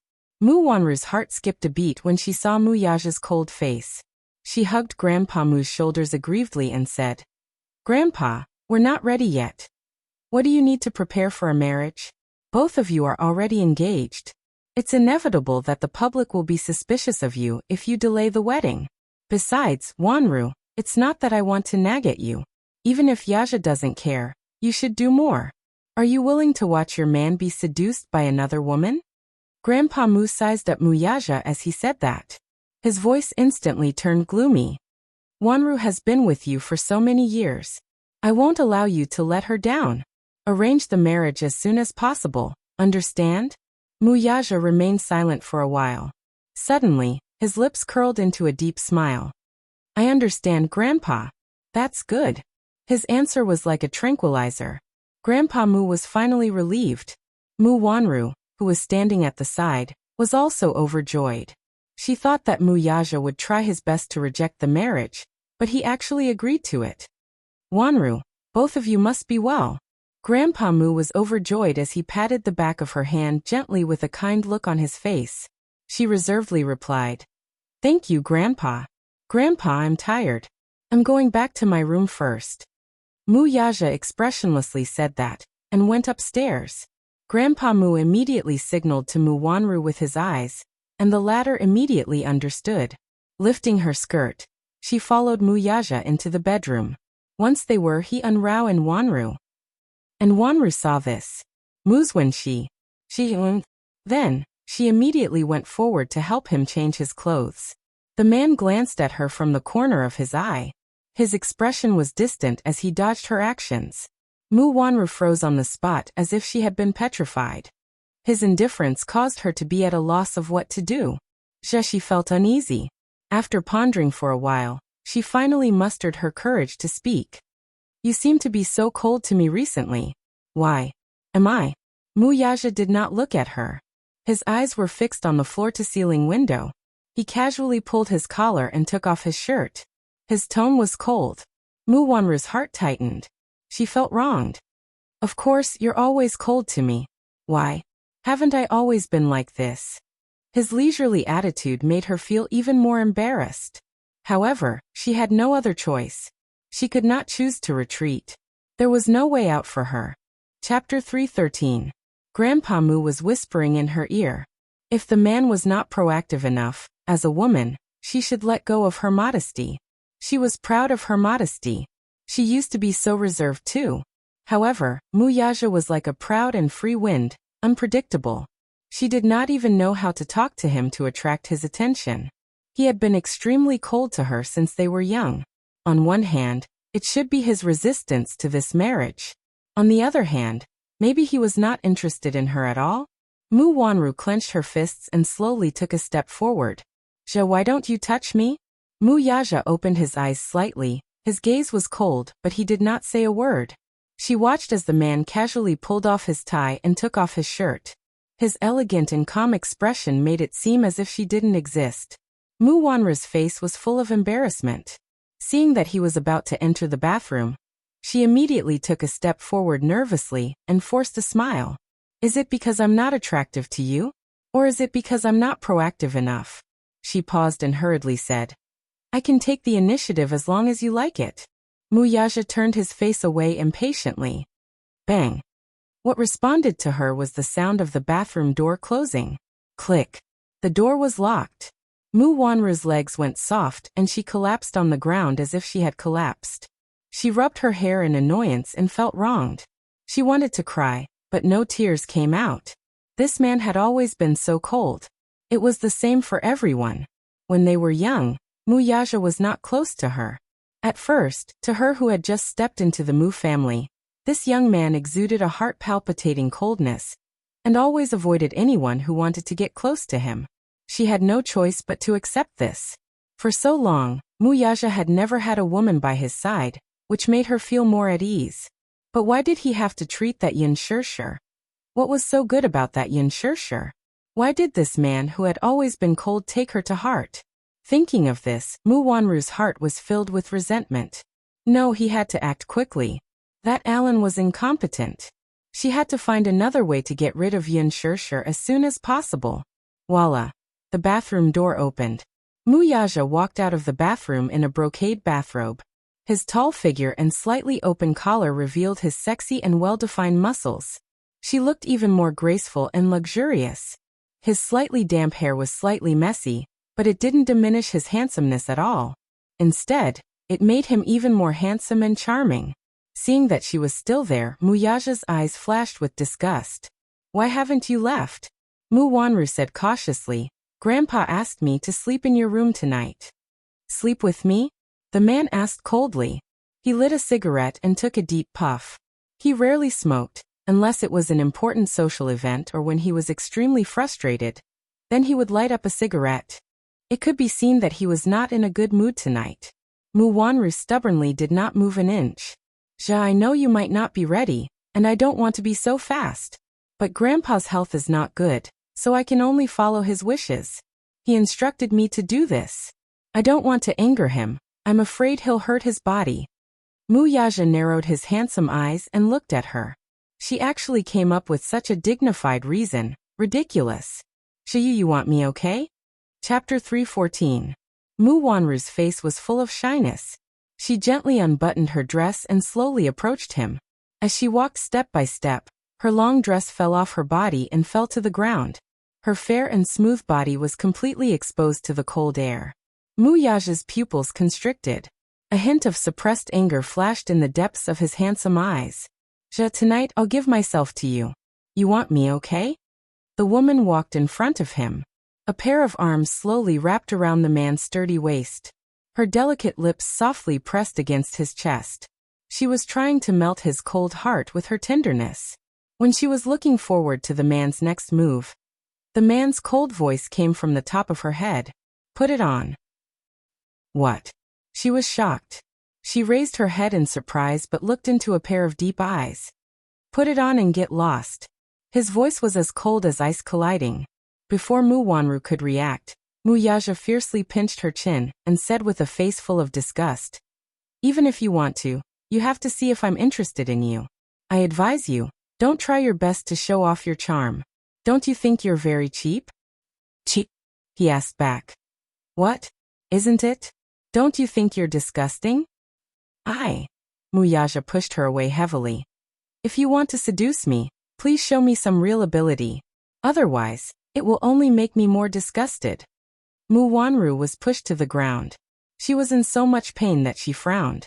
Embarrassed, humiliated, and broken down, she cried with red eyes. "What kind of woman do you like? I can change for you. Do you like Yin Shirshir? Pure and innocent? If you were half of her, you wouldn't be so disgusting." Mu Wanru was stunned. Tears flowed freely from her eyes. The man didn't even look at her. He only felt disgusted. He hooked her with his toes and covered her body with her clothes. "Get lost." Suddenly, the sound of footsteps came from outside the door. Suddenly, there was a knock on the door, followed by Xiao Yichen's childish voice. "Daddy, can I come in?" The door wasn't locked, so Xiao Yichen tiptoed and pushed the door open. However, as soon as he opened the door, he was greeted with an unbearable scene. He saw Mu Wanru lying on the ground, completely naked, with only a dress barely covering her body. At the side, Mu Yaja stood coldly at the side, his face as dark as ink. "Daddy." Xiao Yichen was shocked. His face turned red and he quickly turned around. I'm sorry, come here." Seeing the little fellow, Mu Yaja bent over slightly and called out. Xiao Yichen blushed. He had never seen a naked woman before. Since he was young, he had been taught the etiquette of a gentleman. Therefore, it was a taboo. When he heard his daddy's call, he covered his eyes and ran into Mu Yaja's arms. Mu Yaja hugged him and covered his eyes with his large palm. He turned his head and glared coldly at Mu Wanru, telling her to get lost. Mu Wanru hurriedly put on her clothes. Embarrassed and angry, she ran away. The door closed again and silence returned. Xiao Yichen pushed his wide palm away and asked curiously, "Daddy, why isn't Mommy wearing any clothes?" "She's hot," Mu Yaja said calmly. "It's raining outside. It's very cold." Xiao Yichen mumbled. The scene just now was too impactful. His heart still hadn't calmed down. "Have you finished your homework?" "Yes. I finished it a long time ago." Xiao Yichen smiled and hugged his neck. "I'll sleep with Daddy tonight, okay?" Chapter 315. By the time Yin Shirshir rushed to the hospital, it was already late at night. Perhaps it was because she had not slept a wink the entire night that she fell asleep on the sofa while she was packing her clothes. In the end, a call from her manager woke her up. "Remember to come to Huanyu to sign the contract next Monday." "Sure. Congratulations on signing a contract with Huanyu Entertainment. This is a very smooth first step." He called to inform her not to miss the signing ceremony with Huanyu next Monday. She hung up the call and looked out of the window. It was already drizzling. She could not help feeling a little dazed. She had actually entered the entertainment industry. Would her career progress be smooth in the future? She rushed to the hospital and hurriedly pushed open the ward door. Yun Shirshir was also a little surprised by the luxurious VIP ward. In the living room, Yu was sitting in Yin Yecheng's arms, flipping through the comic the latter had bought in boredom. Only the heavens knew how bored he was to be flipping through the comic books that he usually disdained. When he saw Yun Shirshir, he immediately pounced into her arms barefooted. "Mommy, you're finally here. I thought you were going to leave Yu alone in the hospital again." "How could that be?" Yin Shirshir reached out and gently patted Yu's head. She only calmed down when she saw that his complexion had regained some color. She smiled slightly and asked, "Yu, have you eaten?" "Yes, I have. If I wait for my stupid mommy to send food over, Yu will be so hungry that smoke will come out of my 7 orifices." Yin Tianyu pouted in dissatisfaction. His tone was full of grievance and resentment. Yin Shirshir did not know whether to laugh or cry. "You even learned an idiom? Did the principal teach you that?" Cough. "It's Yu's mommy who taught me well," Li Hanlin said awkwardly at the side. Yu coolly said, "My mommy never cares about my homework, nor does she sign me up for any interest classes." Basically, Yin Shirshir was not willing to impose any heavy learning on the child. She believed that childhood should be enjoyed. Yin Yecheng dialed Li Qin's number, but the call did not get through. He had gone to Yin Na's ward earlier, but she had already left. No matter how hard he tried, he couldn't contact the two of them. It was as if he had disappeared from the face of the earth. Although he had doubts in his heart, he didn't care about it anymore. Late at night, a van sped along the highway. In the pitch-black carriage, Yin Na slowly woke up. At the instant she opened her eyes, the intense pain that came from her body stimulated her nerves, and she recalled exactly what had happened. After being taken away from the hospital, Li Dongqiang tied her and Li Qin up and threw them into a van. She struggled fiercely, crying and begging for mercy in a heart-wrenching manner. An enormous fear shrouded her heart. She didn't dare imagine that she would fall to such a state. What's going on? What's going on? How could Yin Tianyu be so capable? He was only 6 years old. How could he be so heaven-defying? She seemed to remember that the man in the suit respectfully called him President Yin. President Yin? At such a young age? She had yet to figure out the ins and outs of the situation. Li Dongqiang saw that she was crying and throwing a tantrum, so he knocked her out with a knife. Yin not only remembered that her vision turned black, and then she fainted and lost consciousness. When she woke up, she was in an enclosed space with no ventilation. It was stuffy and hot. She opened her mouth to call for help, only to realize that her mouth was taped shut. Other than moaning, she could not make any sound. Chapter 316. She struggled a few times to sit up, but her feet suddenly touched something soft. She was shocked and shrank into a corner. With her weak consciousness, she could tell that it was a person beside her feet. The skin was still warm, and based on the material of the clothes, she guessed that it was Li Qin. In her shock, she leaned toward Li Qin. Then both mother and daughter woke up. However, in such an enclosed space, the two of them fell into a huge panic. With her weak vision, she seemed to be able to tell that they were in a car. Where were they going? After a bumpy ride, the car suddenly came to a steady stop. Then, there was a deathly silence. Yin Na's shoulders trembled. In her great fear, she seemed to have lost the ability to think. She only hoped that time would stop at this moment. She didn't even know what was waiting for her next. Would it be hell? She trembled as her imagination ran wild. Just as she was at a loss for what to do, the car door was suddenly flung open. Li Dongqiang stood outside the car with a group of ruffians with a cigarette in his mouth. He sneered a few times and pulled Yin Na out of the car by her hair. She screamed. Li Dongqiang frowned in displeasure and slapped her. "Be quiet. What are you shouting for?" he roared. Yin Na looked at him with teary eyes. Her mouth was taped shut, so she couldn't speak at all. She could only cry and beg for mercy. She knelt on the ground with a thud and kept kowtowing. Every time she kowtowed, she hit the ground hard. Her head was bleeding and she tried her best to beg for mercy to show her sincerity. In the face of fear, she didn't know what pain was anymore. She was numb. She only knew how to kowtow and fantasize that she could arouse Li Dongqiang's pity and spare her life. She had met Li Dongqiang before. He was cruel and merciless, and his hands were stained with blood. It wasn't that she hadn't seen him kill people. One shot and the head exploded. She was so scared that she vomited on the spot. However, the young her thought that such a man was cool and manly. However, when she faced death, she suddenly understood that life was so fragile. She didn't want to die. Her pleas for mercy did not awaken anyone's pity. Li Dongqiang clicked his tongue and shook his head. Yin na, if you knew this would happen, why did you give it up? What's the use of begging me for mercy? I'm just working for someone else's money. Yin Na was scared out of her wits. She shook her head like a broken wave, and she kowtowed even more vigorously. As she neared death, the fear in her heart expanded infinitely. At first, when she found out that she was disfigured, she was so disheartened that she thought of killing herself. However, it wasn't until the word death was right in front of them that they realized that when they were close to death, a strong will to live would arise spontaneously. She didn't want to die, she didn't want to die. Even if he had to live an ignoble existence, he still wanted to live. Li Qin was also carried out of the carriage. Her body went limp and she no longer had the strength to beg for mercy.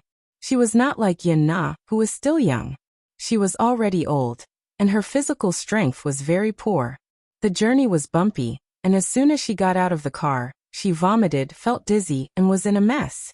Li Dongqiang felt nauseous. The evening breeze at the port made one's cheeks hurt.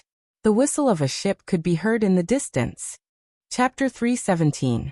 When Yin Na realized where she was petrified as if she had been struck by lightning. The harbor. Was Li Dongqiang really going to listen to that child and throw them into the sea to feed the fish? Do you have any last words to say? He looked at Yin Na with pity. She had been playing with them since junior high, so it was inevitable for her to develop some revolutionary feelings. Thus he showed her rare kindness. Yin Na shook her head with a pale face. She did not want to die. However, he mistakenly thought that she had no last words to say when she shook her head, so he signaled to the people beside him with his eyes. Remember to clean it up. Got it, Brother Chong. Li Dongqiang sneered. He stopped in front of Yin Na and gently patted her head. Sigh, poor thing. Tell me, why are you so silly? It's not that I don't want to help you. After all, we had a brief relationship before. However, you're the one who schemed against me first, so don't blame me for not caring about our relationship. With that, he stood up and watched helplessly as they were dragged away by a few footmen. Yin Na struggled with her legs flailing as she broke down and cried. At the harbor, a cargo ship was quietly anchored. Li Dongqiang was not an ordinary gangster. He had a powerful underworld organization behind him. He was involved in arms, drugs, money laundering, and everything else. Hence, he naturally had his own cargo ship. His subordinates threw Yin Na and Li Qin on the deck of the ship. With a thud, Li Qin's head hit the guardrail and she fainted. Yin Na could only watch helplessly as the cargo ship gradually left the harbor. The despair in her heart grew infinitely. Asterisk. Yin Tianyou's condition quickly stabilized. The attending doctor paid special attention to it, and prescribed him medication to stabilize his condition before informing him to be discharged on Sunday. On the day of his discharge, from the attending doctor to the director, a row of people lined up at the entrance to respectfully send them off. Was there a need to be so high profile? Yin Shishir was speechless. Before Yu was discharged, she had already tidied up the house. She spent half a day tidying up Yu's study room. When the car drove into Xiangti Walk's bungalow district, Yin Yecheng's expression changed. Shishir, did you drive the car to the wrong place? Why did you drive here? This is the villa district. Yin Shishir broke out in cold sweat. Dad, we didn't drive the wrong way. It was only when the three of them stood at the entrance that Yin Tianyou's expression changed slightly. Mommy, this isn't our house, is it? It's our new home. Yin Shishir face-bombed, not knowing how to explain. That man inexplicably gave her a bungalow and called it a gift. The average price of the houses here is more than 100,000 yuan. Sure you. Yin Yecheng's face turned pale in disbelief. You might not believe me even if I tell you. Yin Shishir took a deep breath and explained. I exchanged it for 2 bowls of noodles. Yu, Yin Yeching. Who would believe that? The two of them fell silent. 2 bowls of noodles in exchange for a house worth tens of millions? What kind of joke was this? His brows furrowed slightly. Suddenly, he thought of something and smiled without saying a word. He knew who it was. He was not used to living in his previous apartment. It was quite unsafe with all kinds of people, especially at night, when the apartment was near the notorious East Street. Xiangti Walk, Dragon Court Real Estate Group, was under Dishing Financial Group. Chapter 318. Just as the three were about to enter the house, they heard the roar of a motorcycle coming from afar. Yin Shirshir turned her head in surprise, only to see a handsome heavy-duty motorcycle parked at the garage entrance of the villa next door. A tall and slender figure came into view. She saw a tall and straight young man wearing a British trench coat and a pair of pitch-black motorcycle leather pants, which wrapped around his long legs, making them look long and stylish. The young man took off his helmet. His neat short hair was dyed white gold. He took off his sunglasses expressionlessly. A handsome face was exposed in front of everyone. Neighbor. He's so tall. It was only when he strode into a villa not far away from them that she reacted to his presence. So he's our neighbor. He looks so familiar. Where have I seen him before? Stupid mommy, he's not a man. Yu said helplessly. She's a very famous singer. Her stage name is Junemo. Her new album has been released recently, and she's quite popular. She's actually a woman, but she's dressed neutrally. How did you know? Yin Shirshir asked in surprise. In her impression, Yu was not very interested in music. He was hopelessly tone-deaf. Because I've seen her on TV before, Yu replied. What Yin Shirshir did not know was that before she signed with Huanyu, Yu had already read through all the artistes signed by Huanyu Entertainment. Thus, he had some impression of this female singer. Dad, don't stand there like a fool. The room is already prepared. Let's go in. Yin Shirshir said. Yun Yeching was still a little hesitant. Initially, he had planned to move back after Yu was discharged from the hospital. He lowered his head to look at Yu, only to see the little lad looking at him. He felt even more guilty inside. Yu raised his head and glanced at Yin Shirshir before turning to smile at Yin Yeching. Grandpa, why don't you stay with us? Yin Yeching stared at him in shock. He thought that Yu would never forgive him. She even thought that the estrangement between them would never be erased. A warm smile appeared on Yu's face. Grandpa, don't worry. It's Mommy's wish to be filial to you and serve you in your old age. You're old now, so we should all be filial to you. Yu is so sensible. Yin Shirshir happily planted a kiss on his cheek. She looked up and said, Dad, look. Yu has already said so. The child is so filial. Do you have the heart to reject the child? Yes. Yin Yeching nodded profusely as he repeated the word, yes, several times in a row. His eyes could not help but moisten. The three of them chatted and laughed as they entered the villa. Monday. Yin Shirshir woke up early, dressed up, and rushed to the headquarters of Huanyu Entertainment. The next night, Qin Zhou specially sent her a message, repeatedly reminding her not to be late. According to tradition, before the signing ceremony, there would be a personal interview with Huanyu's senior director, Ji Lin. Ji Lin, nicknamed Ji Yanluo, was famous for being strict and had a strong sense of punctuality. If the appointed time was not up, he would not be lenient. Previously, there was a newcomer who was good in all aspects, but because he missed the interview, he directly cancelled the contract without mercy. Chapter 319. Just when she was anxious, a Maserati stopped steadily in front of her. The window was lowered, and a handsome young man's feminine face appeared. Yin Shirshir frowned slightly and recognized him at a glance. No, it was her. Junemo lived in the villa next to hers. Seeing her car stop, Yin Shirshir said in a friendly manner, Hello. Junemo took off her glasses and glanced at her with her beautiful eyes. Her thin lips curled up slightly. Get in. Yin Shirshir was a little dumbfounded by these two simple words. What do you mean? It's hard to get a taxi here. Her voice was clear and deep with a hint of hoarseness. It was a kind of feminine between genders. If one didn't listen carefully, it would be difficult to tell her gender. Aren't you rushing to Huanyu for an interview? It's on the way. Even though it was a little abrupt, time was of the essence. She couldn't care less about being pretentious, and immediately nodded. Thank you. She opened the door and sat in the back seat. Jun Mo skillfully turned the steering wheel and stepped on the accelerator. The car sped away from Xiangti Walk. Yin Shishir put her bag aside and looked around curiously. Her gaze fell on the handsome face in the rearview mirror. The reason why a woman was described as beautiful was because Jun Mo, whether it was her temperament or her dressing, revealed a femininity that was different between men and women. She had the calmness and grace of a man, but also the exquisiteness and delicacy of a woman. This handsomeness had nothing to do with gender. Especially that pair of long and narrow eyes. They were deep and charming. She even felt a little stunned for a moment.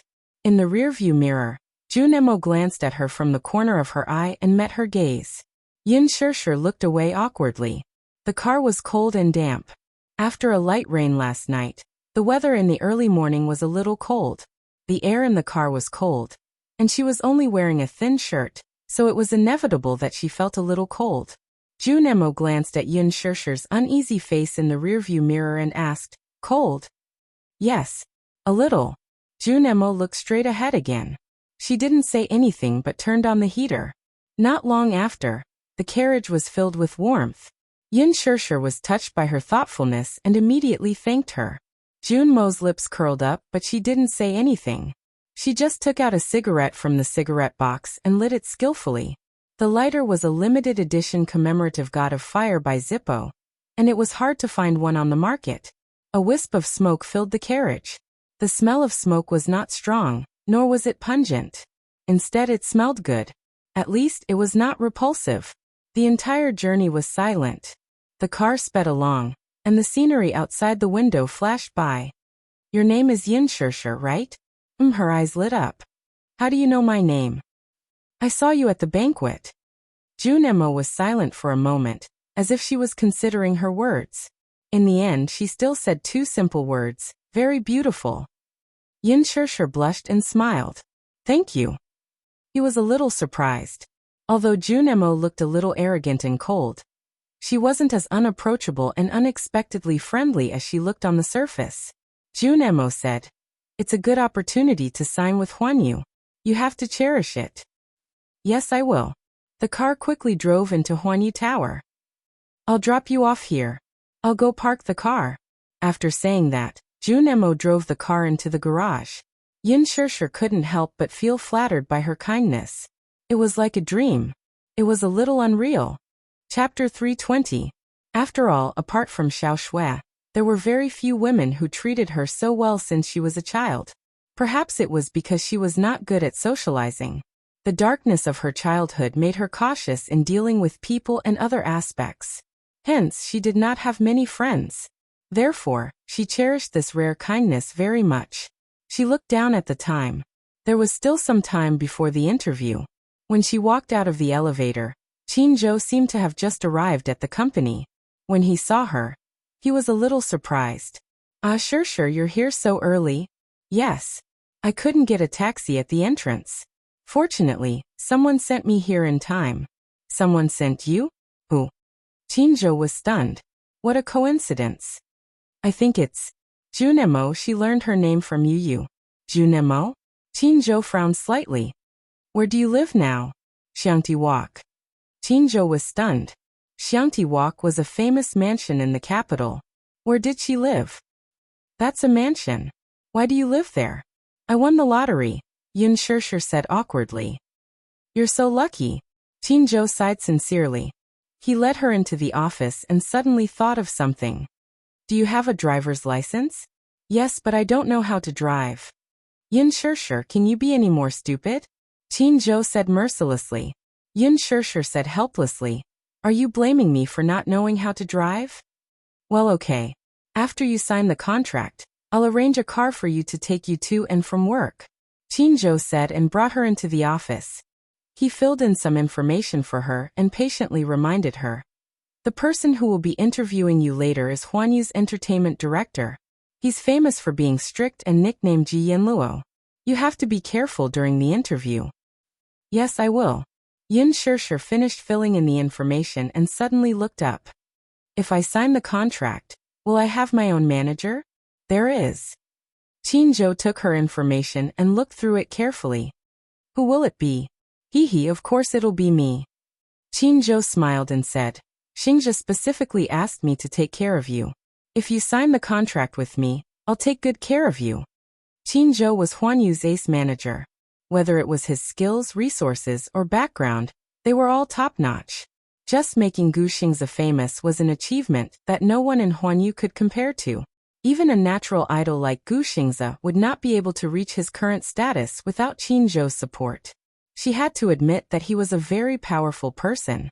If Gu Xingzhe was the king of the entertainment industry, then Qin Zhou could be described as the prime minister who supported the emperor wholeheartedly.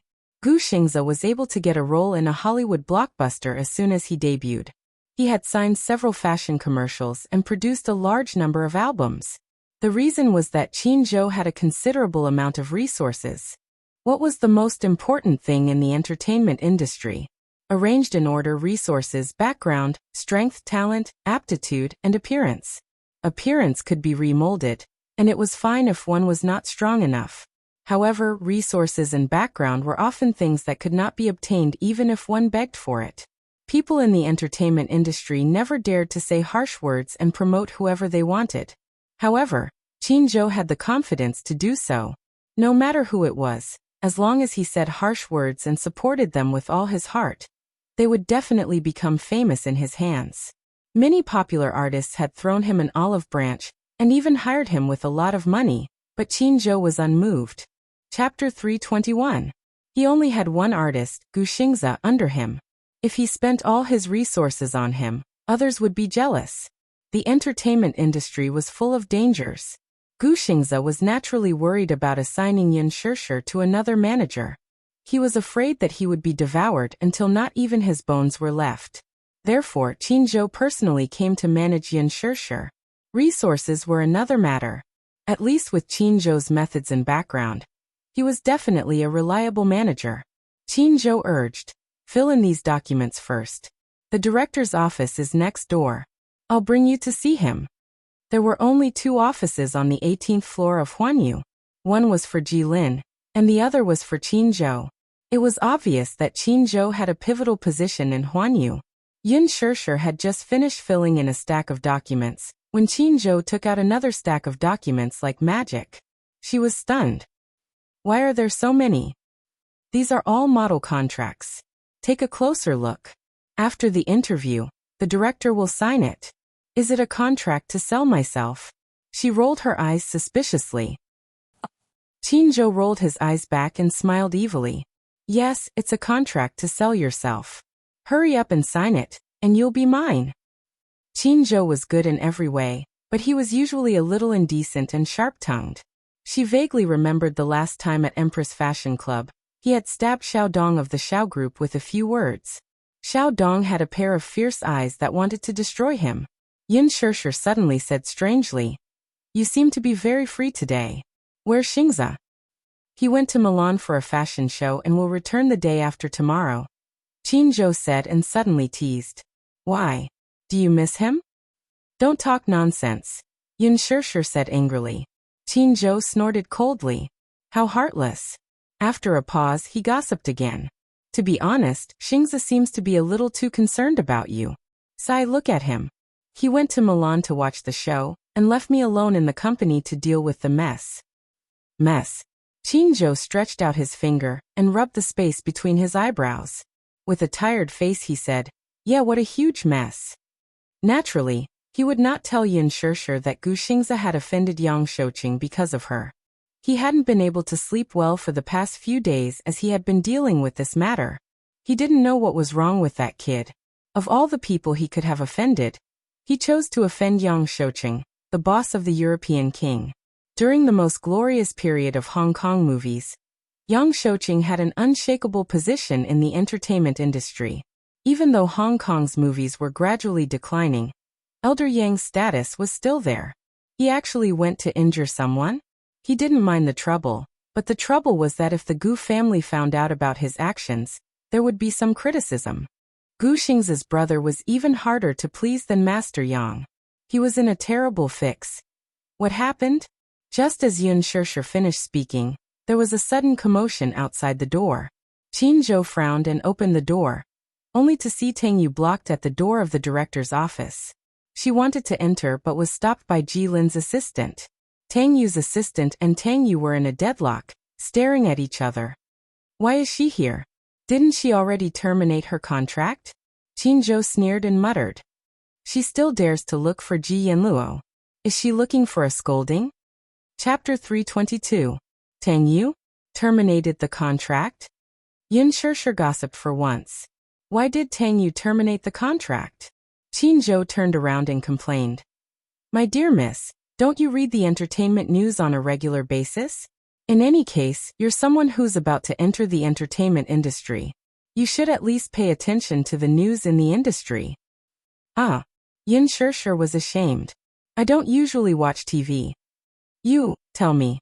Yun Shishir's gossipy soul was burning fiercely. Qin Zhou sneered. What else can it be?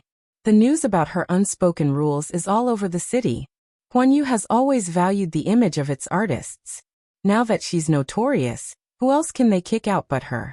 Not only that, as an artist, a few advertisers have withdrawn their contracts with her. The few movies she signed were forced to change actors midway. The losses are huge. She even has to pay the liquidated damages to the company. Yun Shishir's lips twitched.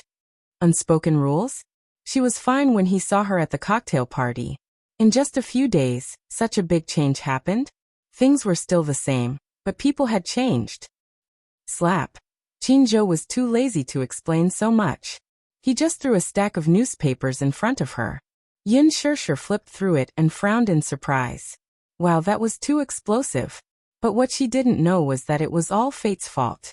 If Wuxia hadn't arrived in time, she would have been the one to appear on the headlines. But a certain someone was still oblivious to the ins and outs of the matter, and was still reading the newspapers gloatingly.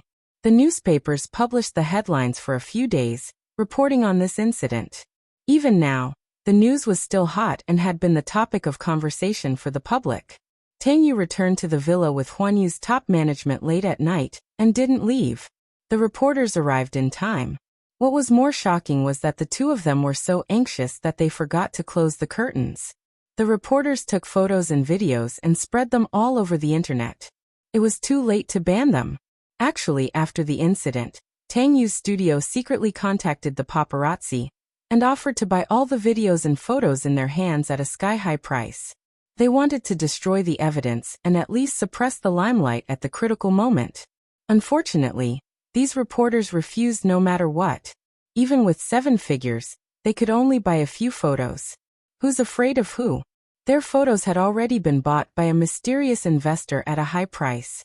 He wanted to ruin Tang Yu's reputation. Tang Yu's studio's crisis was just a last-ditch struggle. In just one night, Tang Yu's fans on Weibo had dropped by a few million. At this stage, she was still losing fans. Tang Yu was dumbfounded when he saw that his path to stardom was destroyed. He could not recover from the setback. That was not all. Blessings never come in pairs, and misfortunes never come singly. Huan Yu received several notices in succession. A few advertisers proposed to terminate their contracts. Tang Yu's roles in the TV series and movies that she was filming in were removed. Even if it was a finished film, there was not a single bit of her scene left. Now that her reputation was in tatters, Huan Yu was facing a sky-high penalty for breaching the contract. The higher-ups were furious. For companies, artists were like products. Without popularity, they would have no value. Huan Yu Entertainment and Tang Yu's studio laid their cards on the table and proposed to terminate the contract. Tang Yu was about to face a sky-high penalty of 9 figures. How pitiful. A pitiful person must have something hateful, Yun Shishir said. Chapter 323. Stop fooling around. Yun Shishir slapped his hand away. Just as Tang Yu was feeling depressed, she saw that Qin Zhou's office was open. She rolled her eyes and walked in with a smile. Nobody knew what she was thinking. Chairman Qin. When she saw him, she would first sweetly compliment him. Qin Zhou held shares in Huan Yu. Therefore, artists and staff who were of a lower level had to respectfully address him as Chairman Qin, even if they weren't A-listers. Qin knew that she was up to no good. He rolled his eyes lazily. What? Tang Yu was about to speak when she entered the room. She was dumbfounded when she saw Yin Shishir, who was sitting at the side and signing an agreement. Yin Shishir. Why are you here? It's none of your business. Mind your own business. Qin reminded her coldly. Tang Yu remembered what she was here for. She said coquettishly, Chairman Qin, you have to help me. Her soft voice gave Qin goosebumps all over his body. Don't act coquettishly if you don't know how to.